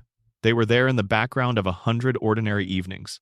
That presence is real, and it's worth something, even when the show itself is not performing at the level it once did. The mystery of why people keep watching isn't the same as the mystery of whether the show deserves to be watched. It's the mystery of what it means to have a relationship with a piece of culture over time, of how the thing you started watching becomes, through the sheer act of continuing to watch it, something larger than itself, something personal, something that carries your own history in its frames alongside whatever history the show itself is making. Family Guy has been there for 25 years. That's the biggest mystery of all, and also the most straightforwardly explainable one. Shows run as long as someone wants to make them, and someone wants to watch them. Family Guy has both, even now, even after everything. And somewhere in Rhode Island, in a fictional Rhode Island, on a fictional street, in a fictional house with a real address, the Griffins are still having dinner. Stewie is still in his high chair, listening to things nobody else can hear, planning things nobody else can stop, being whoever he has always been and also, perhaps, whoever he's still becoming. The coupon has been expired for 25 years. The chicken is still out there somewhere. The baby in the yellow onesie still has a head that doesn't make biological sense, and a voice that isn't really his own, and feelings about his sexuality that nobody has officially confirmed, and a time machine in his bedroom that could, in theory, answer any question you've ever had about this show if you could only figure out the controls. The mystery remains open. The house at 31 Spooner Street remains standing, and the show, against all reasonable expectation, remains on the air. Sleep well? Final complete script delivered. Final expansion. The sound of the show, voices, music, and the acoustic mysteries. There is a dimension of Family Guy's mysteries that operates entirely in sound, and that dimension is often overlooked because the show presents itself so visually that its acoustic choices can fade into the background of how we experience it. Consider the music. Family Guy uses an original orchestral score composed by Ron Jones for the first 4 seasons, a score that gave the early episodes a warmth and emotional texture that their visual comedy was constantly undercutting. Jones's work brought a kind of cinematic seriousness to moments that didn't necessarily deserve it, and the gap between the grandeur of the music and the silliness of what the characters were doing was itself a comedy tool, one that the show deployed with more intention than many viewers noticed. When Jones was replaced after season 4 with a different musical approach, the sonic texture of the show changed in ways that contributed to the shift in feel between early and later Family Guy. The replacement score was more efficient but less emotionally generous. It did the job of signaling to the audience how to feel about scenes without doing the additional work of making them feel it.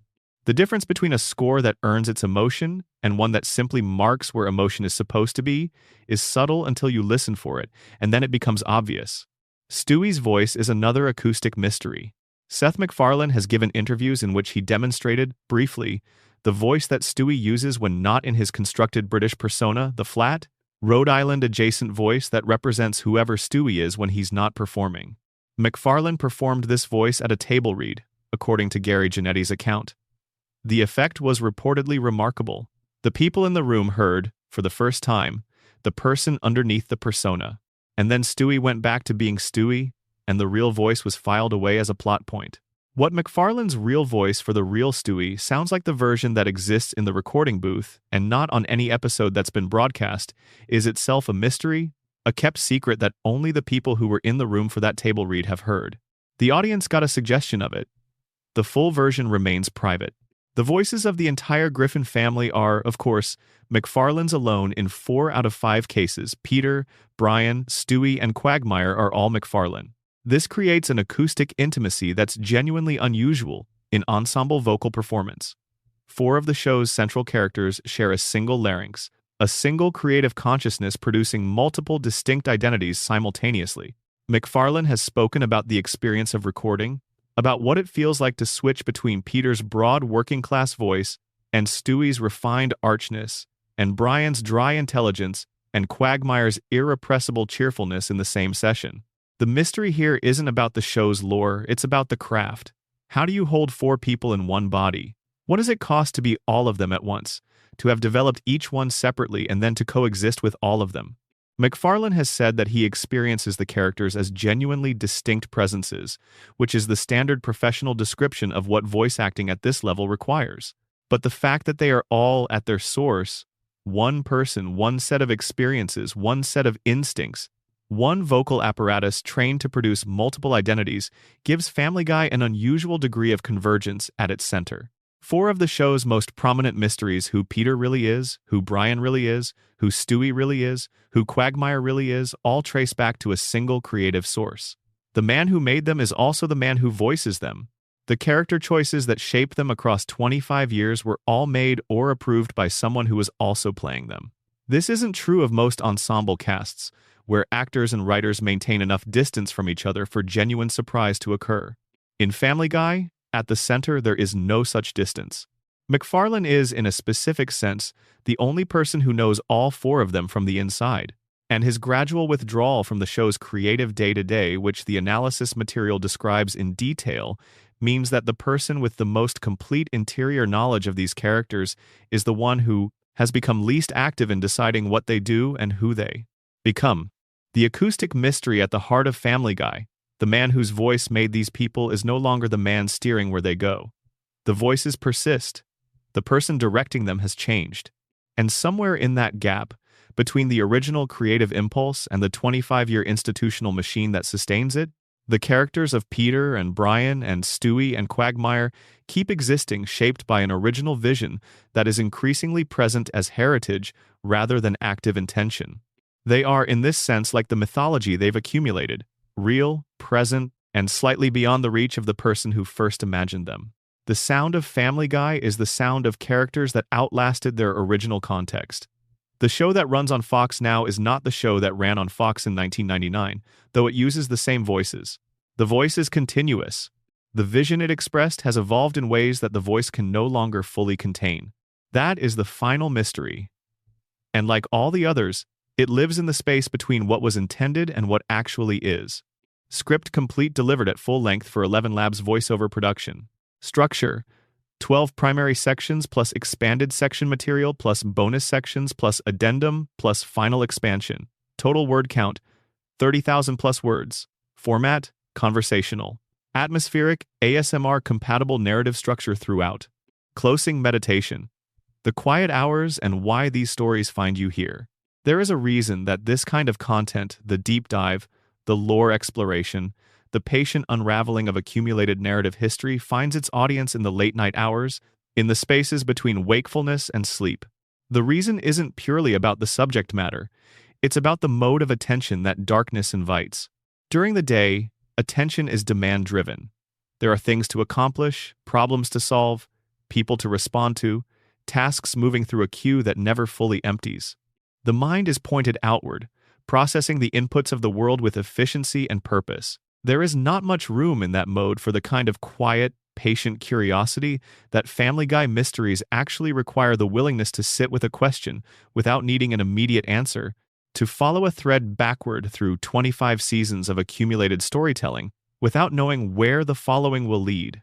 But in the quiet hours, when the demands have receded and the room has gone still and there is nothing required of you except the simple act of being present in a body that is gradually releasing the tensions of the day in those hours, a different kind of attention becomes available. The outward-pointing focus softens. The mind begins to move differently, more associatively, more willing to pause at something interesting rather than moving immediately to what's next. That's when Family Guy's mysteries become genuinely absorbing rather than just intellectually interesting. That's when Stan Thompson's name in a courtroom can expand into something that takes you through the architecture of an entire fictional family. That's when the shape of a baby's head can open into a meditation on identity and performance and what we build to protect the person we're afraid to let anyone see. That's when the question of who can hear a 1-year-old baby's speech becomes a question about all the things we fail to hear in the people closest to us. All the signals we filter out because receiving them would require us to respond. The show gave you these things. It gave them to you wrapped in jokes and chicken fights and cultural references and the particular energy of a production machine running at full capacity across 25 years. But underneath all of that, woven through it, there are genuine questions about family and identity and what we owe each other, and what we manage to see and what we choose not to. Those questions don't need Family Guy. They exist in the world. They exist in your own experience. But Family Guy gave them a specific set of faces and a specific fictional address and a specific accumulated history that makes them easier to approach, easier to think about, easier to hold in the mind without the weight of real stakes bearing down on the examination. This is what fiction does at its best. It creates a safe distance from which real things can be seen more clearly. It takes the shape of something invented and fills it with the weight of something actual. It gives you somewhere to put the questions that don't have easy answers and lets you turn them over without the pressure of needing to resolve them before morning. Meg's unknown father, the baby's fake accent, the pregnancy that lasted 9 years, the chicken who won't stay dead, the old man down the street with secrets in his house, the mother who killed someone and kept it filed away, the pilot who doesn't know how old he is, the dog's abandoned son, the time machine that keeps rewriting the past. You can carry all of these. They're not heavy. They're the weight of questions, and questions are light. They don't demand resolution. They're content to simply accompany you into sleep, drifting along in the gentler current of a mind that has finally, for a few hours, let itself stop working quite so hard. The town of Quahog is quiet at this hour. The house at 31 Spooner Street is dark. Peter is presumably asleep, or at least doing whatever approximates sleep for a man with his relationship to consciousness. Lois is managing, in the way she always manages, the ongoing project of keeping the household intact through sheer sustained effort. Somewhere in his room, Stewie is in his crib. Whether he's asleep or working on something that would destabilize the world's political order is impossible to know. Brian is probably in the living room with a drink he doesn't entirely need. Meg is wherever teenagers go in their private hours, doing whatever she does when nobody is watching. The chicken is out there somewhere. The mystery of what makes the fighting feel necessary is still waiting for an answer. And Stan Thompson, whoever he is and wherever he lives, has no idea that a room full of people just spent an hour thinking about him. The show keeps going. The questions keep accumulating. And the house on Spooner Street keeps standing, absorbing everything without changing, holding it all without releasing any of it. That's a mystery too. The most ordinary one. The one that every family is. Good night.